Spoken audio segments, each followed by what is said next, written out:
intro, and look at there, we're live.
All right. Well, welcome to a special edition of the Cross and the Crescent discussion group. We are here on a Tuesday morning. We're normally here on Sunday afternoons from 4 to 6 p.m. Central Standard Time.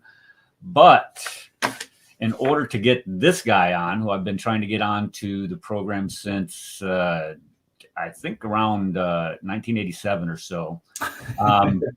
Actually, it's this past January we started talking about it.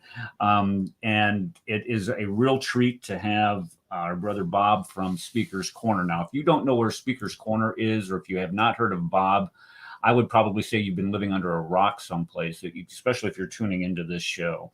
Bob frequents Speaker's Corner every Sunday afternoon, and he has all kinds of videos from his engagements there. Direct engagements with Muslims and atheists too. I believe you engage atheists and just about anybody that would talk to him. And if you don't know his channel, it's Soko Film. You have two YouTube channels though. You have one person. Am I correct on this, Bob? You have one. Yeah, I have one personal channel, which is Bob of Speaker's Corner, and that's my channel. And then there's a cameraman that comes down and films me, and I appear on his channel called Soko Films, but we're completely separate, you know. Okay. Well, enough of me. So let's go with Bob here. Bob, go ahead and tell everybody that does not frequent your channel what you do, who you are, and some of the motivations that you have for doing it. Yeah, so I work as a full-time evangelist, and I also work as a full-time apologist. And what does that look like on a weekly basis? It looks like corresponding with lots and lots and lots of people, probably around 300, you know, and trying to process that much written correspondence.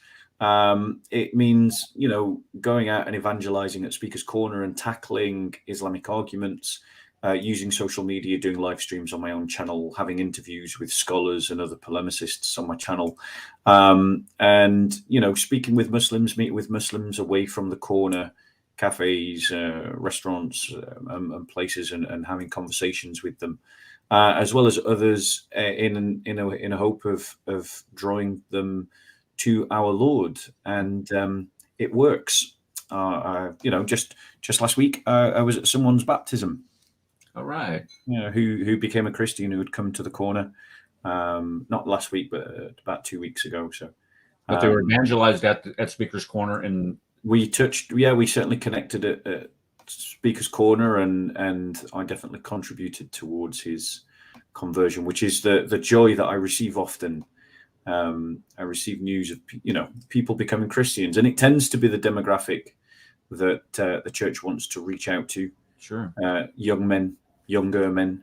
And I also run apologetics classes, polemics classes, discipleship groups, and come and do talks at churches, and and deliver training sessions for churches and church groups. Okay, and so you do that on site, or do you do that through like Skype? Well, both. So I've gone and visited churches to run seminars, but I also host things over Zoom for people that want it or who are maybe too far away. So up and coming, I've got something going off with a whole bunch of Christians from Indonesia. Well, that Indonesia, holy cow! Yeah. Wow. We've done work with Christians in India, Christians in Indonesia. Yeah. So. I mean, it's such a blessing to be alive today, to be able to see people connect that way, to where you can actually, share the gospel with somebody that's, well, for us, that would be here in America, that'd be halfway around the world. But for you guys, it's still huge distances. And this is, I think we were discussing this on our Sunday show. We were talking about the collapse of Islam, or maybe it was in a discussion someplace else. It doesn't matter. But we were talking about how Muslims now today are having access to all of this information, and I actually hearing an honest critique, an informative critique of their religion, and they're leaving it by the thousands. And that's true. I've received a number of testimonies myself. I know of at least 2 Muslims who tackled me, both physically, one of them physically, and another one, in a debate, who now have become Christians. One of them is now married to a Christian, and God willing, happily married, in Wales, and another one is in Greece, who I had a debate with, and who is now on the path to becoming a priest in the Greek Orthodox Church. So there are definitely Muslims, even Muslims from the corner, becoming Christians. So, and do they normally become your best polemicists? Because we've seen a lot of Muslims that have converted out of Islam into Christianity, and we've seen some of them have just become phenomenal. I mean, Adam Seeker, he's just a case in point. Yeah. Of somebody who converted out of that, and he has such a thorough knowledge of it, and he's able to discuss it at their level and their understanding, which is, it's just a phenomenal blessing. The number of people who've come to Christ through him. Yeah, I recently had Adam Seeker on my channel. He did a really fantastic presentation. I saw that. I was bowled over by it. It was brilliant. Right. But the Christians that I know who've converted from Islam, none of them want to get involved in apologetics and polemics in a big way. I think, for their own personal reasons, and I think safety is a factor for a bunch of them. They don't want to be too public about the fact that they've left Islam, and they tend to be on the shy side or keep it a bit quiet. But that doesn't mean that I don't know them. It doesn't mean that I haven't met them, and it doesn't mean that I haven't, got the video evidence of them arguing with me at the corner and now them being Christian. So I know that they're Christian. I don't care if some Muslim disbelieves me in the chat. And that's always the charge. It's he's lying. He's making it up. He's doing this because he gets paid to lie about Islam, and it's just the same garbage that we hear. Yeah, all the time. Yeah, all the time. But the evangelism is working, and it's definitely a way forward. So. Well, I see how successful your channel has been, and I appreciate you taking your time out to come to this little old channel, this little corner of the world. I love your channel, bro. I love your channel. I love your presentations. I think you're an absolutely magnificent presenter. And I think you should have a channel just dedicated to you making presentations, not even discussion, just you making presentations. And I have ideas, and I appreciate that. And I have ideas that want to do it. And I tell you, one of the things that I have worked on, and the thing is, I just don't have any time. I have 6 grandchildren, and every single night we're going this way and this way. Last night, case in point, I had 2 who had baseball games at the same time. So, and they were at the same park, which is unusual. So I'm going from diamond to diamond, trying. But this is what I've been looking at. This book here, Putting Jesus in His Place. Oh yeah. And I've made a bunch of slides on it. It's just that I want to do. I haven't got to the videos yet. So I think maybe this summer during summer break I might be Well, any past presentation you've made you want to do again, or any future one that you want to prepare and do, please do come and I'd love to have you on my channel to make another presentation. I enjoyed your last one. Yeah, that was a ball doing that one on Mecca, and I still love talking about that, because I think if you're going to look at it, the argument or a polemic against Islam from a purely historical view, that is the one to go after, is the fact that there's nothing. I mean, it's just like one great big black hole, and I think it's becoming more and more obvious. And this, I don't want to get off topic here, but I mean, I think it's becoming more and more obvious. Yeah. Well, it's a giant black hole, isn't it? Precisely because of everything that Muslims say about Mecca. It's like, if everything you say about Mecca is true, then we should have some evidence for its existence. Absolutely, yeah. Because if the city's supposed to be 4,000 years old, there would be some type of archaeological evidence for it. But the fact of the matter is, there isn't any.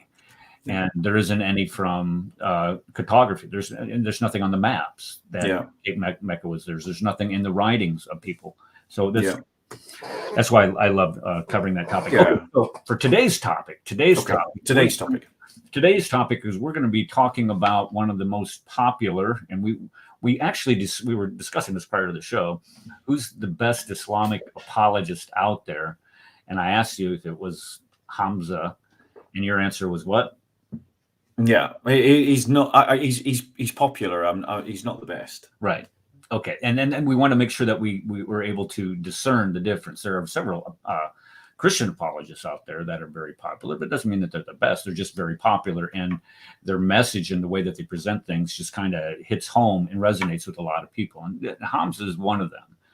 And we've been talking about looking at some of Hamza's videos. And so I have subjected myself, and I've taken one for the team, and I've gone through several of them. I've endured a lot of what this guy has to say. And so we're going to play a couple clips, and I'm going to allow you to comment on them and give us your thoughts. And I'll share a little bit about what I think is relevant to what he has to say. So let me go ahead and put my screen up over here. And I tell you, and I hate going back and forth. Okay, this is the one, and we're going to play this one I think it's just the first 15 seconds. And here Hamza's making an argument about the Bible, and then we'll let you go ahead and comment on it.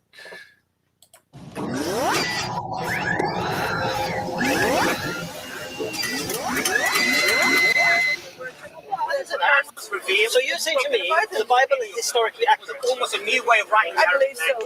So how I can prove to you right now it's not. The Arabic language is that as the. You know what? I think that's a later one. Yeah, that's me demonstrating that I'm an amateur at this. Don't worry. Here we go. Let's go to the right one. For Pete's sake, come on. All right. And we're going to get to that one, though, because that one is just incredible dishonesty. Yeah. Okay, present, share screen. He invites. Okay, here we go. All right. Which Bible do you read? Which is for you is the most reliable? King James, and New King James. Yeah, you're not going to go the NIV. But I use the ESV a lot because I've got a. Oh, you can't use the Greek. You can't use the KJV and the ESV. There's verses in the KJV, not in the ESV. Okay, so he's making the argument that telling this guy, this Christian, I think the guy's name's Chris. He's telling him that, and he begins the argument and says you cannot use one translation and another translation if you were going to be consistent. Is there any truth to that? No, and the reason why there isn't is because there's a lot of assumptions that Hamza's making that are just not true. His and I'm going to unpack some of those assumptions and reply to them a little. But firstly, let's allow the fact that if you get an ESV and you get a KJV and you read them side by side, you are going to find that there are some verses that are in the KJV that are not in the ESV. Is your wife your biggest critic? There we go. It's all right. Don't worry about it. No, I don't know It's the adverts made from of one of the different video stuff. screens that you've got Congress. open. Are you You got to kidding? pause it. It's all right. This happens to me as well. All right. I think you've got it. No, I don't. What is Here believe in? we go. All No, right. but not all Christians. There we go. All right. I hit the wrong button. Don't Ignore worry me. about it. Let's go Yeah. ahead. And So continue. you've got so it's true what he said as a basic fact that there are verse differences between the KJV and the ESV. Examples include Matthew 17:21, 18:11, Matthew 23:14, Mark 7:16, Mark 9:44, 9:46, Mark 11:26, Luke 17:36, Acts 8:37, Acts 15:34, Romans 16:24. I could give you a list, and I just have. You did. Right. But I can't write that fast, but I Yeah. tried.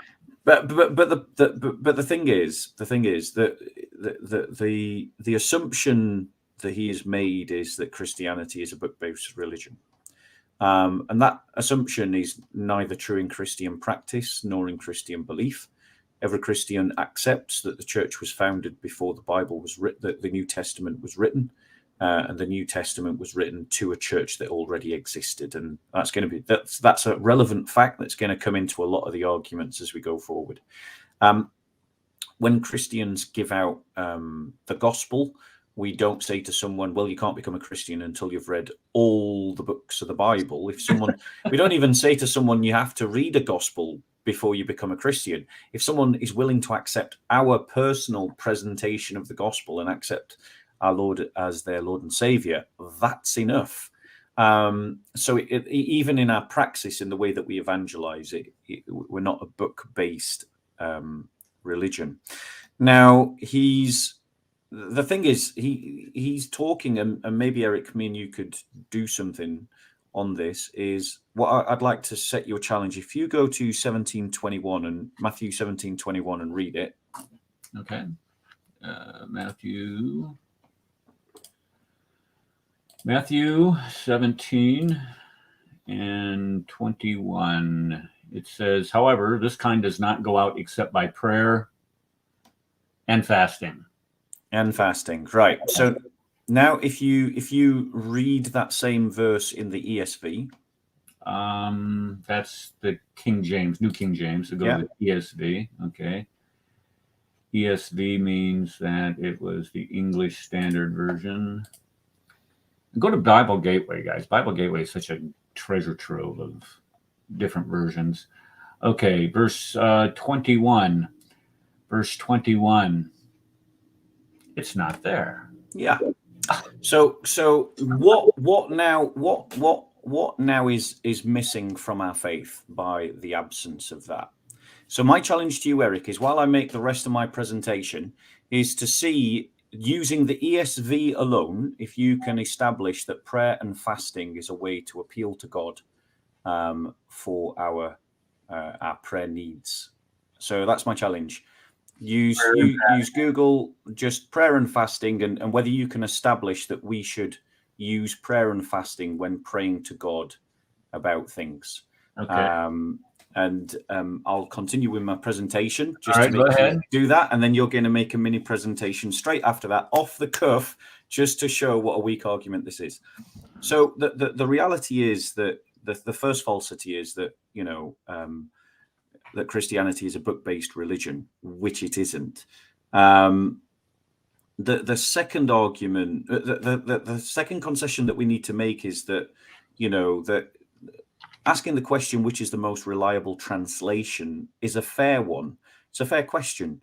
I think Hamza's probably saying it unsincerely. So I'd like to reverse it to Hamza, and I'd like to ask him which out of the over 100 Quranic translations in English does he think is reliable, and would he choose to use, and which would he reject? Because I have access to a whole bunch and they don't all say the same, and we'll do a quick experiment on that later as well.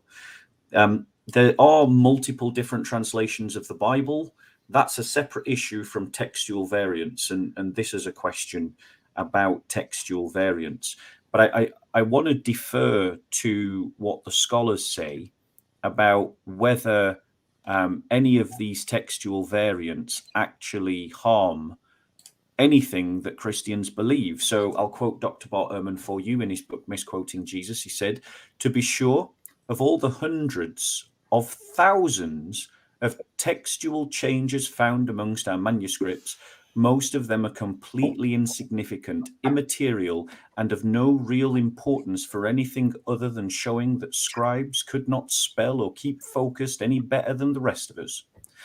And Bart Ehrman has said in that same work that none of the textual variants affect any major Christian doctrine. F.F. Bruce, in his book, The New Testament Documents, Are They Reliable?, wrote this: "The variant readings about which any doubt remains amongst textual critics of the New Testament affect no material question of historic fact or of Christian faith and practice." Dr. Daniel B. Wallace wrote this in his book, Revisiting the Corruption of the New Testament: "Although there are some significant textual variants, none of them affect any major Christian doctrine." This is a truth that is attested to by both evangelical and critical textual scholars. Craig A. Evans wrote in his book, Fabricating Jesus, none of the variations affect the central teachings of the Christian faith. Rather, they pertain to the peripheral matters, such as the wording of a particular passage, the order of events, or of other details that are not crucial to the message. Dr. Bruce M. Metzger wrote this in his book, The Text of the New Testament. He said, "The essential Christian beliefs concerning Christ, his teaching, and his resurrection are not affected by textual variants in the manuscript tradition of the New Testament." Now, you'll notice that they are making the same distinction that I am, which is that there is a difference between words and message. And the thing is, Christians have their faith in the message of the Bible, and we are 100% confident that that message has been preserved. The study of textual variants only leads us to conclude that the text has basically been stable for 2,000 years.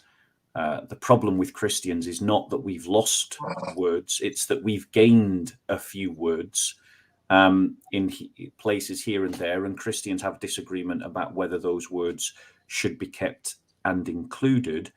And where those differences do occur in the text, as we're going to see, it only affects minor doctrine, which through using other verses in the Bible, you can reestablish anyway. And that's what I came up with, by the way. What, sorry? I got 35 helpful Bible verses for fasting. So fasting and prayer. Yeah. So show me fasting. So show me now. You've literally done it in real time whilst I've been talking.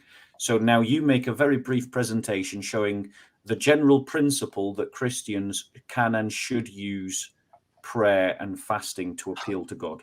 Well, what I'm doing is I'm just even if this verse does not, even if this verse was omitted from late or earlier manuscripts, we can still find other verses within the New Testament itself that are not in doubt that tell us to pray and fast. Exactly. You go to, let's see here, Matthew 6:16 through 18. It says, "When this is Christ, when you fast, not if you fast, but when you fast, do not look somber as the hypocrites do, for they disfigure their faces and show others they are fasting. Truly, I tell you, they have received their full reward." So here, Jesus is telling his disciples to fast. Then you go to Matthew 9. Then the disciples came to him saying, "Why do we and the Pharisees fast, but your disciples do not fast?" And Jesus said, "Can the wedding guests mourn as long as the bridegroom is with them?" So here you have another allusion to fasting. The Old Testament is full of it. Psalms 35:13-14, Daniel 9:2-5, Ezra 8:23. Then in Mark It says, when Jesus saw the crowd running together, he rebuked the unclean spirit, you mute and deaf spirit. Oh, here it is. Okay, I command you, come out of him and never enter him again. And after crying out, convulsing terribly, okay, why could we not, the disciples asked, why could we not cast it out? And he said to them, this kind, oh, this is the one that we had read. Yeah, though, this is the one that we're talking about. All right. So Yeah. that's, all right. But there are others. John 2:12, even now declares, Lord, return to me with all your heart, with fasting, with weeping, and with mourning. So again, fasting. It's all It's over. fasting and prayer. So the point is, it's not very hard to establish fasting and prayer as a principle. And in terms of, you look at the pattern of biblical prayer and fasting comes in times of extreme unction. So an extreme petition. So, for example, when Ruth was to go before the king, what did she ask the people to do? To pray and to fast for 3 days, that she might have the strength for what she was going to do. Was that Esther or Ruth? Esther. Esther. Was it? No. Yes. Esther. Esther. Sorry. Yes, you're right. Esther. But the story's right. Just right. There's a perfect example of a textual variant done in real time. Like, you know, we have two accounts. We have two accounts of the story. One in which I gave Ruth, and one in which the brother gives Esther. Yeah. But the reality is, the story is the same, regardless of which name is in there. And actually, the sources support Esther, not Ruth. So my version is clearly the textual variant that can be dismissed. And that's how textual variants work. You just seen an example in real time, thanks be to God. So my point is that Christ is applying, whether those words are in the text or not in the text, Christians can pray and fast to cast out demons. And in extreme unction, fasting with prayer is normative for Christian behavior. And I would say that casting out a demon probably requires extreme unction. So even if Christ didn't say pray and fast, Christians can still pray and fast and should still pray and fast. So nothing has changed about our practice. Nothing has changed about our beliefs. What I would say is that as Christians, we do need to make sure that we are using translations that are faithful to the Greek as much as possible. We do need to be aware that there are such things as textual variants, and we should recognize and frame that properly, that textual variants are a serious question for Christians, but they're not a knockdown question for Christians. They're not the kind of question that fundamentally makes our faith implode, because the faith isn't built on the Bible. The Bible is built on the faith of the apostles, sure. And the Bible emerges. Opposite of what Islam is. Exactly, and that's the fallacy that Hamza's making. He's thinking that what's true for the Quran must be true for Islam. But just pick any verse at random, bro, in the Quran. Tell me to go to any verse you want to in the Quran. 4:157. 4:157. Okay, let's have a look at that. Because I'm just going to show you that Quranic translations also differ as well. And it is a question of translation. And then I'm going to come on to textual variants in the Quran as well, just to show that they've got exactly the same issues that we've got. So in Surah 157, Ahmed Ali translates it as this: and for saying we killed the Christ Jesus, son of Mary, who was the apostle of God, but they neither killed him nor crucified him, though it so appeared to them. Those who disagree in the matter are only lost in doubt. They have no knowledge about it other than conjecture, for surely they did not kill him.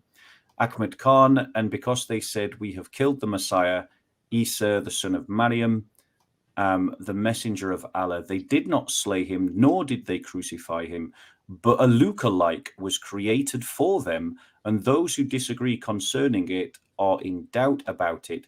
They have nothing of it except the following of assumptions, and without doubt they did not kill him. Madudi translates it, and their sayings: we slew the Messiah, Jesus, son of Mary, the messenger of Allah, whereas in fact they had neither slain him nor crucified him, but the matter was made dubious to them, and those who differed about it too were in a state of doubt. They have no definite knowledge of it, but merely follow conjecture, and they surely slew him not. Talal Itani translates it, and for their saying, we have killed the Messiah, Jesus, the son of Mary, the messenger of God. In fact, they did not kill him, nor did they crucify him, but it appeared to them as if they did. Indeed, those who differ about him or in doubt about it, they have no knowledge of it, except the following of assumptions. Certainly they did not kill him. Now, a quick, fast reading, that all kind of sounds like it's saying the same thing, and it essentially is. But some of those translations kind of imply that Allah is the one. Some of them more clearly imply that Allah is the one behind the deception than other translations. I don't know if you picked it up. The main thing that I was, and the reason why I had you go to that is because in some translations, it says that his likeness was cast upon somebody else. They killed somebody else, and then the other translations, it only appeared to them that he was crucified. So you have completely different meanings being. So an example of that. Go on, finish your point, because I'll read you an example of it. Yeah, you have a completely different meaning. Here you have, well, it only looked like Jesus died here, but then over here in other translations, you have people saying, well, his likeness was put on somebody else, so therefore this is why it appeared. So you have the imposition of more meaning, and they get this. We know this. It comes from the second great treaty of Seth, Hammadi, or what is it? Nag Hammadi, Gnostic gospel from the 3rd century. We know where it comes from.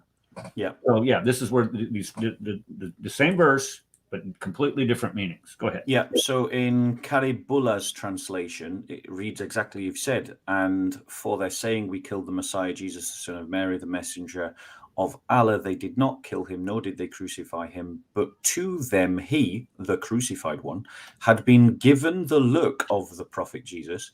Those who differ concerning the prophet Jesus are surely in doubt regarding him. They have no knowledge of him except the following of supposition, and it is certainly they did not kill him. So as you can see, different Quranic translations translate the verse differently with slightly nuanced implications depending on which way you throw it. But it gets worse. So this is a book I want to recommend to people, Corrections of Early Quranic Manuscripts, because there are textual variants in the early Quran as well. So I'm not opening to a totally random page. I put a marker in, but I did actually flick through this to just land at a random page when I was prepping. So I'm just going to read from page 47 of Dr. Daniel Brubaker's book, using example 5, a Quranic page, possibly 8th or 9th century, that's 2nd century after Hijrah or 3rd century after Hijrah, which contains several post-production corrections. And he goes on to list them, and I'm going to just read some examples for you. This folio begins in the middle of Surah 691. Even as it now stands, it has a variant rasm, for example. And I'm going to slaughter the Arabic, so if anyone is an Arabic speaker, I apologize. I'm not trying to insult the language or the culture. I have a lot of respect for Arabs, but you'll obviously, you can correct me. I've got a Muslim friend who just says, stop speaking Arabic. he just says, stop speaking Arabic.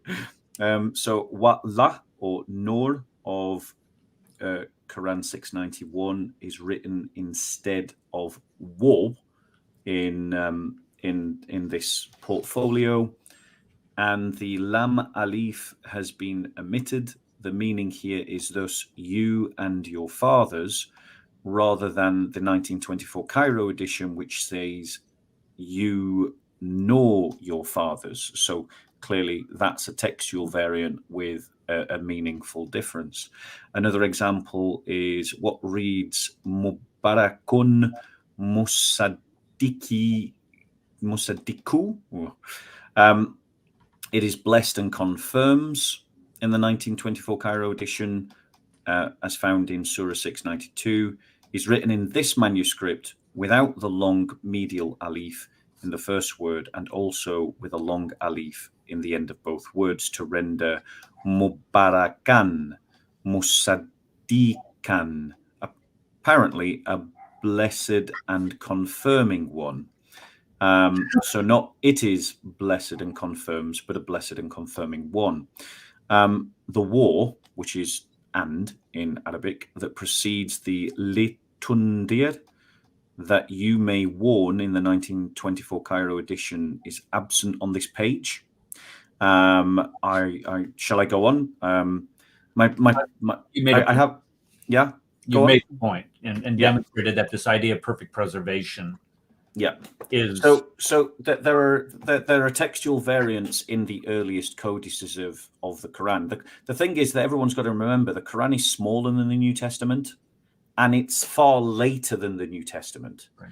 And the fact that we've got a smaller book much later, 7th century, that has textual variants in it that we can find evidence for, means that Muslims don't have an argument when we're talking about a text that's 2,000 years old. So it's 700 years earlier, and it's written, and it's a much bigger collection of books. Sorry, Okay. I might have. Yeah, go on. But the point that I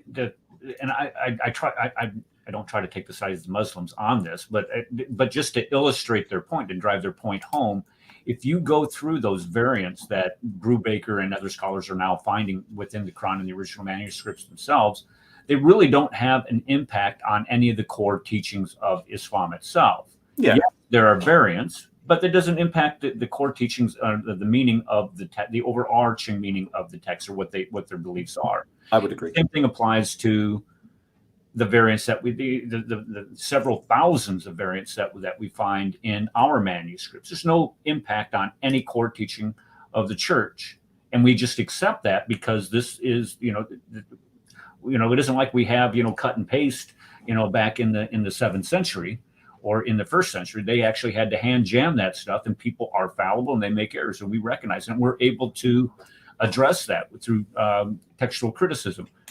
The difference is that they don't allow that, though, because it runs contrary to the Sharia. You cannot second guess, and anything that by consensus is considered blasphemy, is considered apostasy.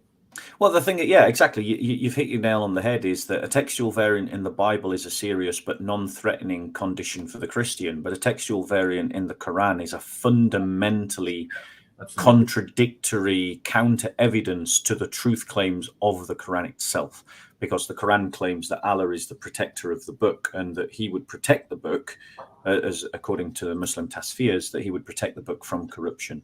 So the fact that we have found textual variants demonstrates that Allah has failed in his promises, which means that there's a contradiction in the Quran, which means that it's not from Allah. So that means that Hamza's a hypocrite then. Hamza is working to a double standard, definitely. But his double standard is allowed to go on because lots of Christians fall into the trap of his assumption, which is that Christianity is a Bible-based religion. On a slightly tangent point, but I think a very true point, an important point, I do think the time has come for Christians to know who's translating the Bible. Because, and it's not a relevant point to this video, but it is a point relevant to the point that we're talking about, is that now we've got to the point where there are scholars translating the Bible that aren't Christians, and they're coming to the translations with their own agendas. I see what you're saying, sure. Yeah. And we need to raise this concern amongst our brethren that it's time for now to list any translator who works on a biblical translation. And, and I think if you're some of these versions of the people who publish these versions, I think that should be we sign not an agreement, but a confessional. You have to confess that you believe in the sacredness of the scripture, the truthfulness contained therein. And I agree 100%, because you can get anybody come in there like this guy, like the guy that you just quoted for him, misquoting Jesus, Bart Ehrman. Yeah. You can get him to come in there and, completely.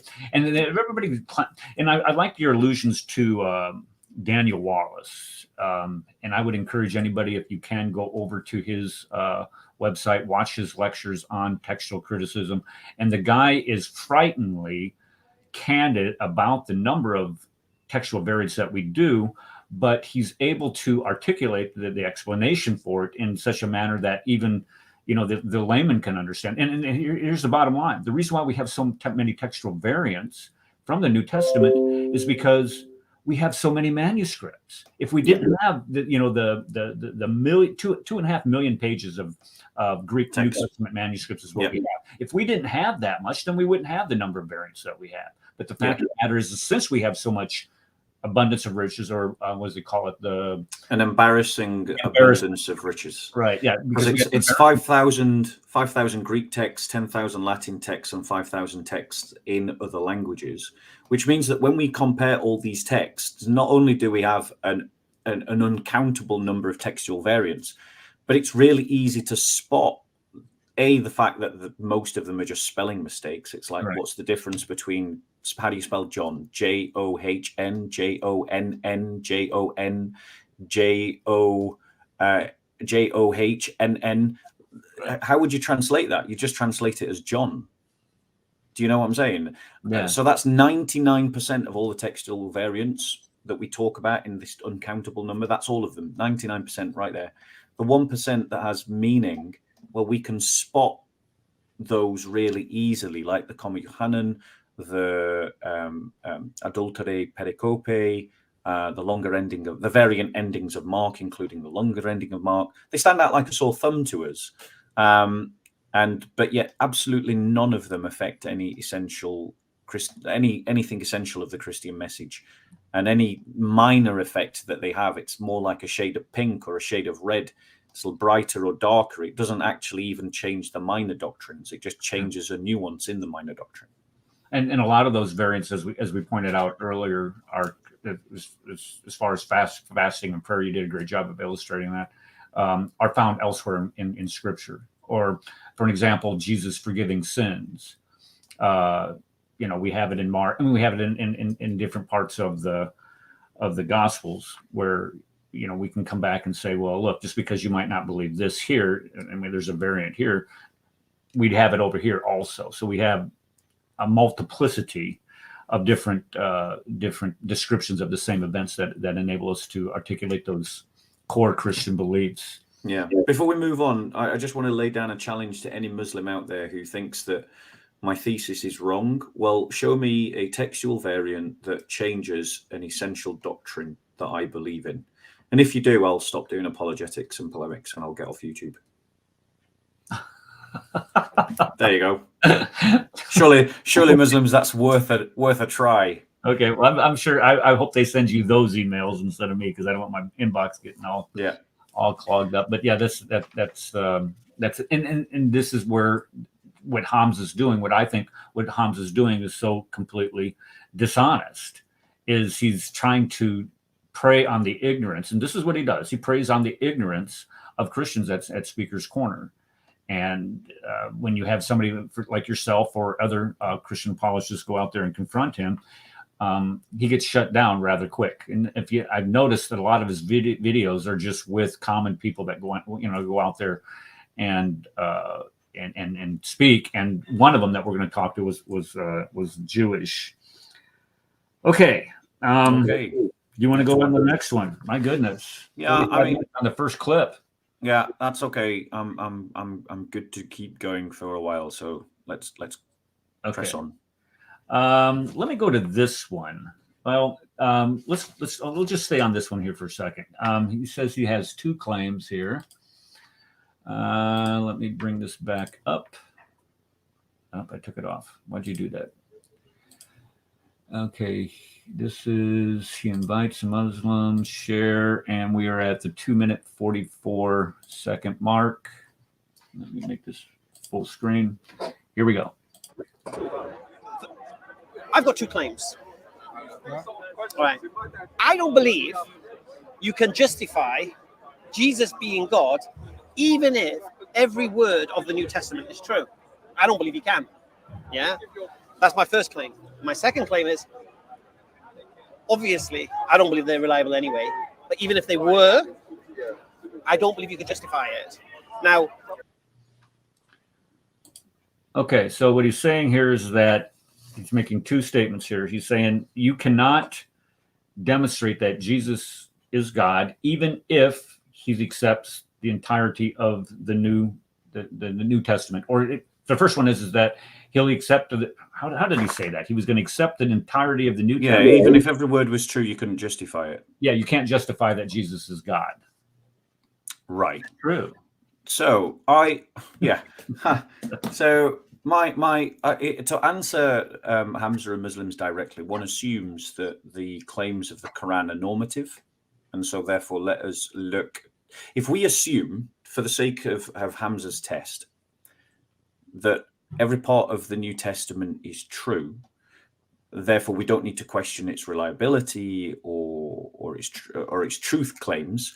I mean, that is a slightly self-defeating argument, but let's pretend for a moment we now have to justify it. Well, let's justify it with the Quran, which is normative. So the Quran gives certain titles to Muhammad, to Allah, the sock puppet of Muhammad, but he gives certain titles to Muhammad. So for instance, it calls Allah the light of the heavens and the earth in Surah 24 verse 35.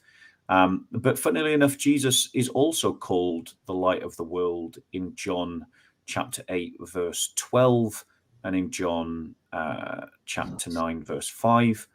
The Quran describes Allah as the truth in Surah 22 verse 6, but Jesus, our Lord, proclaims himself to be the truth in John 14:6, where he says, I am the way, the truth, and the life. Allah is declared the judge. Allah is described as the judge in Surah 11, verse 45. But Jesus is described as the judge of the living and the dead in Acts 10:42 and 2 Timothy 4:1. And Christ himself says that the Father judges no one, he has given all judgment to me. You see that both in the Quran, you've got Allah creating in the Quran. He's the creator, but in the Christian scriptures, Jesus is the creator. The Quran is declaring Allah as uncreated, and in the scriptures we hear that Jesus is uncreated. Now, for whatever reason, the notes that I had to show that I cannot find. So just bear with us 1 second while I just find where my notes. Bear with us. Okay. Did you? I don't know what happened, but my system just crashed. And let me see here. Let me remove this. Remove. Did you want to say something, Eric? Because I've got more examples to give. No, I just said my system just crashed, and I just had to bring everything back up. I'm sorry. Go ahead. Okay, that's fine. I missed almost everything. Well, the last part that I saw that you were talking about, Jesus is the light of the world, the truth, the judge. Yeah. Okay. That's fine. I've not really got further than that because I'm struggling to find my notes, but bear with us. So another example is that the fact that in the Quran, one of the titles of Allah is Al-Qahar, the subduer, but Christ says that all authority in heaven and earth has been given to me in Matthew 28:18. So who's the subduer? Is it Allah or is it Jesus?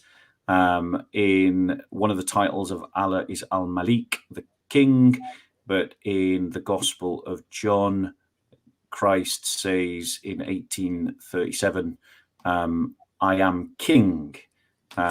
You are right in saying that I am king. In fact, for this reason I was born, and for this I came into the world to testify to the truth. So who's king? Is it Allah or is it Jesus? In the Quran, it says that Allah is Al-Mumin, which means the faithful. But in John 14:1, Jesus says, do not let your hearts be troubled. You believe in God, believe also in me, which is showing that that Jesus can be trusted, that he is faithful in what he does. Let me go back and get you some more examples. Bear with me. Well, the most common one that I'd see as you're looking for that is the Alpha and the Omega, the first and the last. That was my next one, yeah. Was it? Okay. Go ahead. No. Yeah. So you go on, bro. You've got it right. Well, and we find finish it. God in the Old Testament being referred to as the Alpha Omega, and then Jesus also in the Book of Revelation, I think in 3 different spots, he's referring to himself as the Alpha Omega, and also in the Quran we find Allah being referenced as the Alpha Omega. So if you're sharing all these same names and you're going to make this argument that, well, you just can't say that Jesus is God, justifying it using the New Testament, well, then you're ignoring a lot of the meaning of what Scripture says about him. And I think that's what you're doing with these points that you're making. But also, as I mentioned earlier, with this book here, putting Jesus in his place, the authors of this book do a huge favor for Christians when arguing this or making this argument. You know, how can you show that Jesus says that he is, or how does the New Testament describe Jesus as being God? Where can I find that?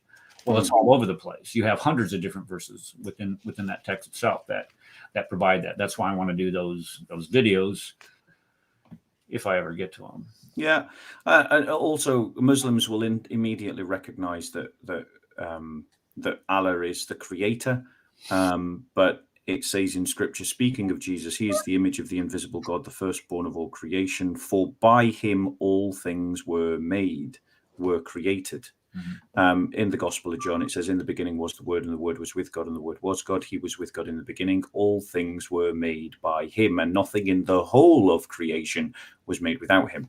So, you know, like Allah and Jesus are not just having the same titles, they're doing the same actions, they're performing the same actions. And according to the Scriptures, both are uncreated. Allah is uncreated and Jesus is uncreated. So if we're, as Hamza's saying, if we're saying that we if every word of the Bible is true, then it's justified based upon the Quranic testimony to say that Jesus is God in the Bible. Yeah, this is where he's trying this. And this, if you continue to watch it, we're not going to, but if you continue to watch the video, he tries to muddy all of the objections that the guy that he's encountering has, and again, being dishonest in his representation of those verses, and that's what they have to do in order to try to score those points, or in order to make those points. Definitely. Okay. Do you want to make any more points on that? Or do you want to go into the next one? But yeah, just another one, just one final example to leave in terms of the actions being the same. You've got the fact that in the Quran, Allah is described as the one who gives life and can raise the dead in Surah 22, verse 6. But in John 11, Christ is seen as raising the dead, and also in the Gospel of John, I think it's the Gospel of John, Jesus says, I am the resurrection and the life. So there you go. One more. I do apologize. Judgment. Muslims will immediately recognize that in the Quran, Allah is the judge in Surah 11, verse 45. Or have I mentioned this one? I think I have. Yeah. Yes, I have mentioned it. Sorry, I'm repeating myself. Okay, we're done on that one. Unless you've got more to add. This next one, let me get it up here and hope I don't butcher it like I did last time. 443. He is making the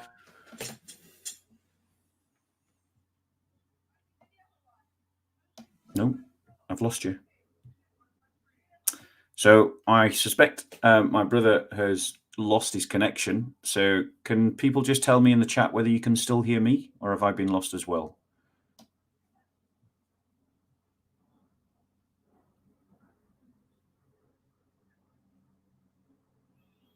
Are we still there, guys?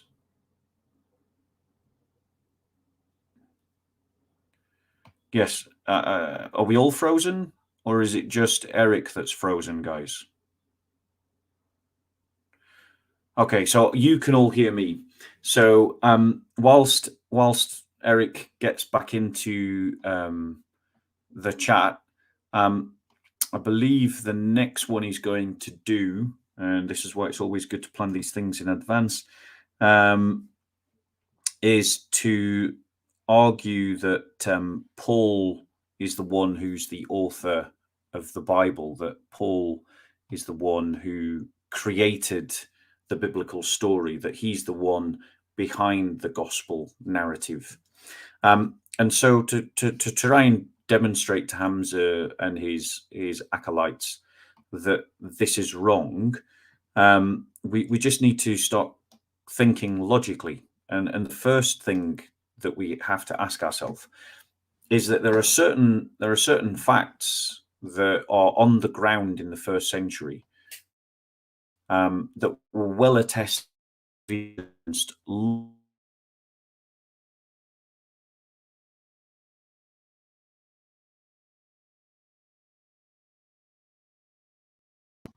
that were attested long before the 7th century. So these would include things like the tomb of Christ being empty, post-mortem experiences of Christ, that the Sunday was venerated as a special and holy day, and that the cross was taken as a sacred symbol. Now, the thing is, if there was no resurrection, then none of these facts would be true, but they are well attested, as well as the fact that Christ was crucified. It is a well attested fact.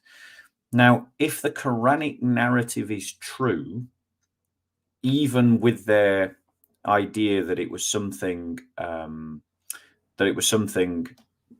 where someone else was crucified in his place, that would not account for everything that occurred in the first century. It wouldn't account for venerating a Sunday as a special day. It wouldn't account for the multiple post-mortem experiences, which, by the way, even scholars like Dr. Bart Ehrman accept are real.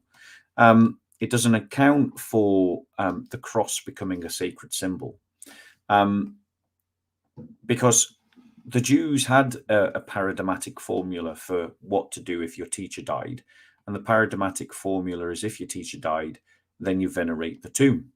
Not that you start observing the first day of the week as something special and claiming that someone had risen bodily from the dead. But this all occurred in the first century, long before Islam.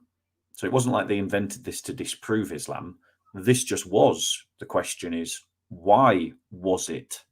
And if Paul made it up, if Paul made up these things, well, that means there would still be a body in a tomb. That would mean that there is no reason to honor the Sunday as a special day. Why would you? Like, the idea that Paul made this up is just unrealistic. You're welcome back, Eric. I've had this experience myself, so I knew exactly what to do, and I've just continued with the presentation. So I don't know if you were listening. For carrying my show on for me. Yeah, well, there you go, bro. This is incredible. This is I've been doing this, and my system has never crashed on me in the middle of the show like this. This is nuts, and I apologize. Don't worry about it. I've been there myself. I was doing an interview. Don't worry, Eric. Honestly, I was doing an interview with a Somali Christian woman who had converted from Islam to become Christian, and I got kicked out of my own show because someone turned my internet off. And one of my flatmates turned my internet off, and so she was just left there all on her own. So don't worry. So I just carried on. Anyway, you to bring you back in, if you could look up where Paul talks about his sufferings and all of his deprivations that he suffered for the preaching of the gospel, if you could pull that up, because that will be a relevant point. Now, the thing is, if someone was going to make up their religion, guys, what would we expect to see? We would expect to see them benefiting from making things up. We would expect just-on-time revelation. We would expect them to have special exemptions to the rules that they give to other people, like the guy in Africa, the fake Christian preacher who told his followers to starve themselves to death if they wanted to see Jesus. But funnily enough, he didn't starve himself to death to see Jesus, but he did ask for money. So people that make up religions like Joseph Smith or L. Ron Hubbard benefit from the fact that they are making up their religion. And do we see evidence of that in Muhammad? And do we see evidence of that in Paul? Have you found the passage where Paul talks about his sufferings? I Don't worry if you aren't. I'll go on to Muhammad. Okay. The Let me give some examples then of Muhammad's. No, I have all kinds of examples. I know which one you're talking about. Where the one where he gives the long list. Days and 3 nights. I was. I think I might be able to find it myself. I'll race you. Come on then. I'll do it analog. You do it with internet. And we'll see who gets there first. Give no offense. Yes, I just brought up a general list. I thought you wanted me to bring up a general list, and the reason why is because, well, no, he actually gives a whole narrative of why, he basically he argues this is why I'm. Acts 27. Not in Acts. It's in one of his letters. 2 Corinthians. Here it is. 2 Corinthians 11:25. Go on. Okay. Thrice I was beaten with rods. Once I was stoned. Thrice I suffered shipwreck. A night and a day adrift in the deep. That's one of them. Now, there's a much longer list that he gives. Yeah. Let's see. This is 11. I believe it's. Good night. King James. 2 Corinthians 11. 2 Corinthians 11. Come on. 11. And.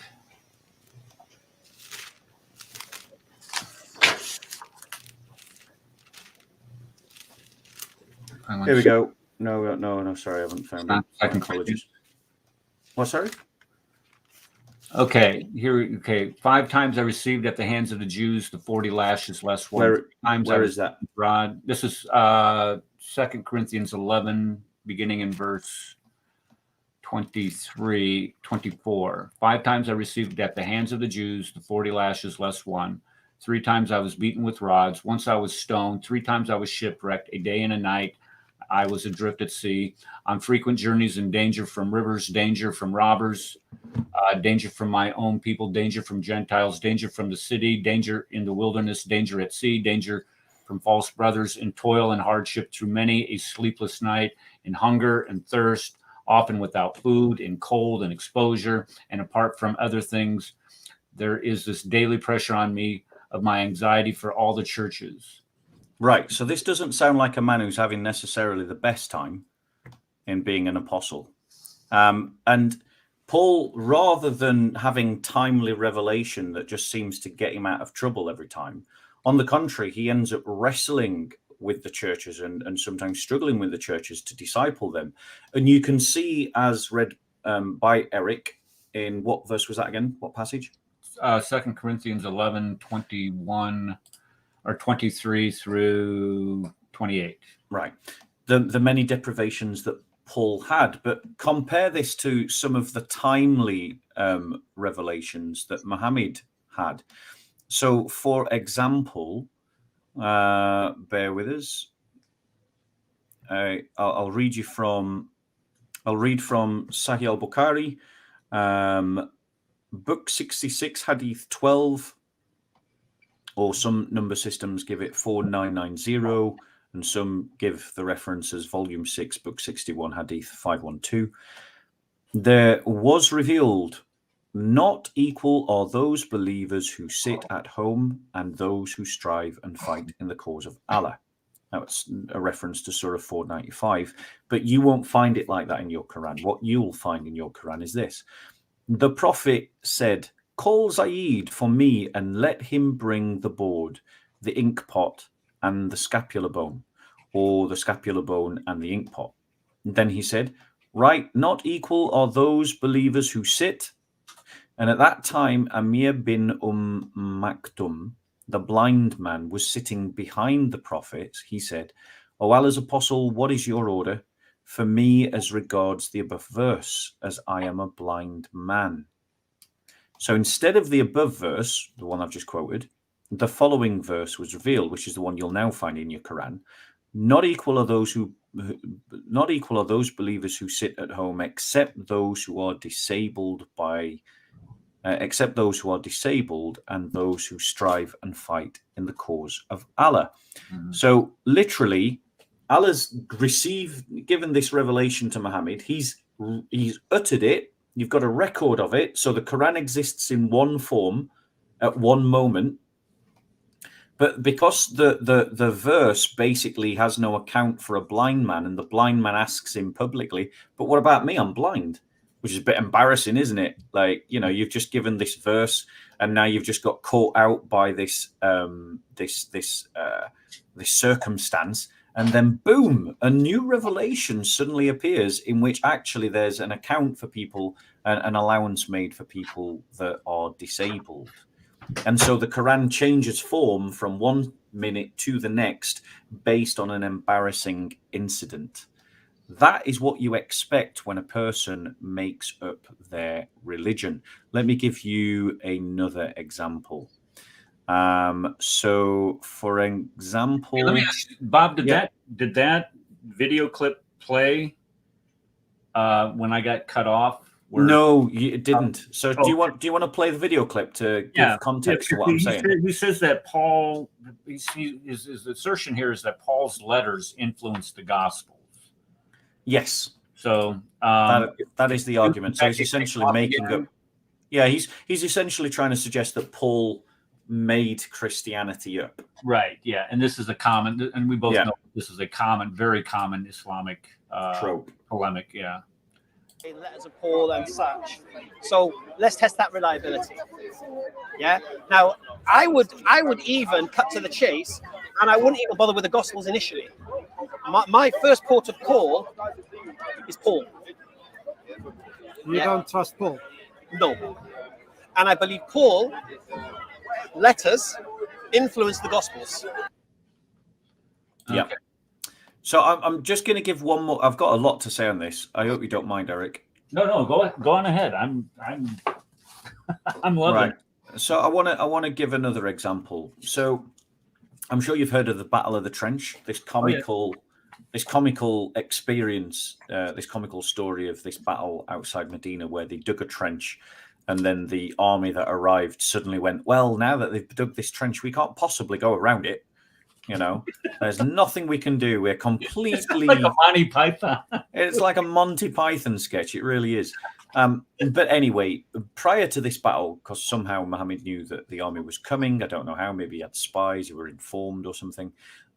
He commanded his followers to build a trench outside of Medina in anticipation of the upcoming battle. And a lot of his followers just walked off and didn't. They didn't put in a day's work, as it were. They walked away after when they got tired or when they were fed up. There's an example of one person coming to him and asking him for permission to leave, and Muhammad grants it. And as soon as he could, that particular Sahaba returned. But then, in this context, what should happen? Allah the sock puppet arrives and says in Quran 24:62, only those are believers who believe in God and his messenger. When they are with him on a matter requiring collective action, they do not depart until they have asked for his leave. Those who ask for thy leave are those who believe in God and his messenger.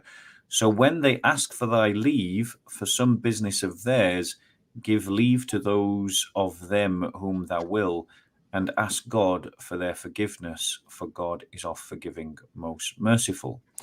Now, the translation, those who are true believers in Allah ask Muhammad's permission to leave, and those who do not believe in Allah are among the disbelievers, do not ask permission. To further emphasize the point, like in Ibn Ishaq's record, the following words are found. Do not treat the call of the apostle among you as if it were one of you calling upon another. God knows those of you who steal away to hide themselves. Let those who conspire to disobey his order beware lest trouble or a painful punishment befall them. It's kind of helpful, isn't it? Like you needed something to emphasize the idea of doing your duty and not just wandering off, but getting permission. And then lo and behold, Allah provides a verse that says exactly that. Mhm. It's pretty cool.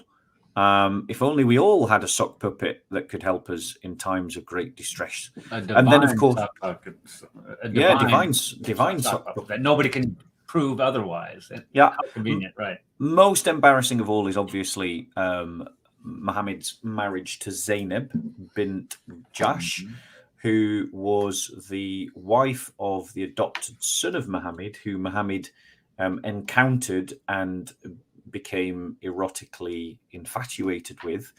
But obviously, you can't marry your wife's son, because you've adopted them and they're your son, and you can't marry their wife. But lo and behold, a verse from Allah comes down in Quran 33:37, which states, "And remember when you said to him, Zayd bin Haritha, sorry, I had this plan over here. My fault. On whom God has bestowed grace, and you have done favor, keeping your wife to yourself and fear God. But you did hide in yourself," I'm trying to skip all the brackets, "that which God will make manifest. You did fear the people, whereas God had a better right than you should fear him. So when Zayd had accomplished his desire from her, we gave her to you in marriage, so that there may be no difficulty to the believers in respect of the wives of their adopted sons." And by this passage, adoption is abrogated, is how Muslims treat that. But it's appropriate, it's like, this is what we would expect to see if a man was inventing his religion. Just in time kind of revelations. We find it with Joseph Smith and the Mormon Church. Polygamy was the foundational doctrine of their religion. The United States, under Christian pressure, put loads of pressure on them. And then, boom, a prophet arrives and says, oh, polygamy is no longer a thing that we need to practice. Mormonism said that, that black people were accursed. And then, surprise, surprise, that gets abolished. So a religion that changes to suit the times and the needs of the group or the individual is exactly what we need, what we expect when a religion's been invented. L. Ron Hubbard, a man who wrote in a letter, the quickest way to get rich is to invent a religion, and he invents the only religion where you have to pay a fortune to get secret revelation. I mean, come on, guys. It's kind of like, it's obvious. So he's accusing Paul of making up Christianity. He's got no evidence to support that. And actually, it's the other way around. Yeah, I was going to just make a couple comments on that Zayed and Zainab thing. Just to satisfy his lusts, he gets this revelation. I mean, you can't get any more obvious of what's going on here than this verse here. And one of the worst things about it is, one of the most beautiful things that human beings do is adopt the children of other human beings and give them their name, give them inheritance, give them a life. And because this man was so pathetically sexualized, over-sexualized, or however you want to describe it, and followed his lust everywhere, he destroys one of the most precious things that human beings do. And it's absolutely disgusting to think of that something as beautiful as adoption can be destroyed by a man because of his lust, and that you have almost 2 billion people today following that. Another couple examples that I had listed here about Paul inventing Christianity. I mean, we have passages within the New Testament itself that demonstrate that this is not true. If you go to 2 Peter 3:15 and 16, where it talks about where Peter is talking about Paul, and it says, "And as also our beloved brother Paul, according to his wisdom given him, has written to you." So Peter is treating Paul's letters as authoritative. So to say that Peter or Paul somehow influenced Peter to provide the Gospel of Mark is just absolutely absurd. You go to Galatians, Paul says in Galatians, where he got the gospel message from, in chapter 2, verses 1 through 10. And it says, when in verse 9, it says, when James, Cephas, and John, who seemed to be pillars, perceived the grace had been given to me, they gave me and Barnabas the right hand of fellowship, that we should go to the Gentiles. Go to the Gentiles doing what? Preaching the gospel message that the Peter and John, or James, Peter, John, and James, the brother of Christ, had given to Paul. So how can Paul influence them when they gave Paul the gospel message? And the best one that I absolutely love is when we find in 1 Corinthians chapter 15, 3 through 8. You have scholars today are dating this passage, this creedal passage, as being written and being used in the early church within 6 months of the crucifixion. And we know Paul's conversion did not happen for 2 to 3 years after the crucifixion. So how can you have this early church creed where it discussed that, where we saw Jesus, Jesus was crucified on the cross, was rose again according to the scriptures, and then he was seen by John, or Peter, John, the 12, and 500. How can you have this creedal statement that clearly outlines the gospel message developed before Paul was even converted to Christianity? This is where we look at people like Hamza, and this is why I say he's a target-rich environment to attack the hypocrisy and the deceit of the plumbuses that you have to deal with out there on a weekly basis at Speaker's Corner. The average Christian is not equipped to do this, though. Yeah, and I think that exerts the need for us to take apologetics seriously and to convince our fellowships that they need to take apologetics seriously. The fundamental problem with the whole idea that Paul invented Christianity is it ignores the fact of the Jerusalem tradition. So Paul is clearly tapping into an earlier tradition from him, and 1 Corinthians 15 is an example of that. And this is a well-established principle in academics. Dr. Seyoon Kim, Dr. Mike Lacona, Dr. James D.G. Dunn, in his New Perspectives on Paul, for instance, argues that Paul's gospel is not simply a reflection of the Jerusalem tradition, but represents a significant development and innovation within early Christianity. But the point is, James Dunn is recognizing that there is a Jerusalem tradition that Paul is tapping into. It's how N.T. Wright described Paul as being, so Christ came and was the sort of the surprising answer to Old Testament prophecies that resolved the Old Testament prophecies, and then Paul was the first one to go, not the first one, but one of the most significant people to go, well, what now? What do we do now? Sure. The difference between the one who writes the music and the one who composes the music, the one who interprets the composition of the music. So this idea of a Jerusalem tradition is something well established in academic fields. It's clearly evidenced, and Dr. Seyoon Kim really goes to town on this. He really does a deep study on it, and he identifies multiple places: 1 Corinthians 15, 1-5, Galatians 1, 18-19, Galatians 2, 1-10, Romans 1, 16-17. Of all as being all passages where clearly Paul is dipping into a Jerusalem tradition that predates his own conversion. Sure. And as he's tapping into that tradition, what is that tradition? It is that Christ was crucified, Christ was resurrected, Christ will come again.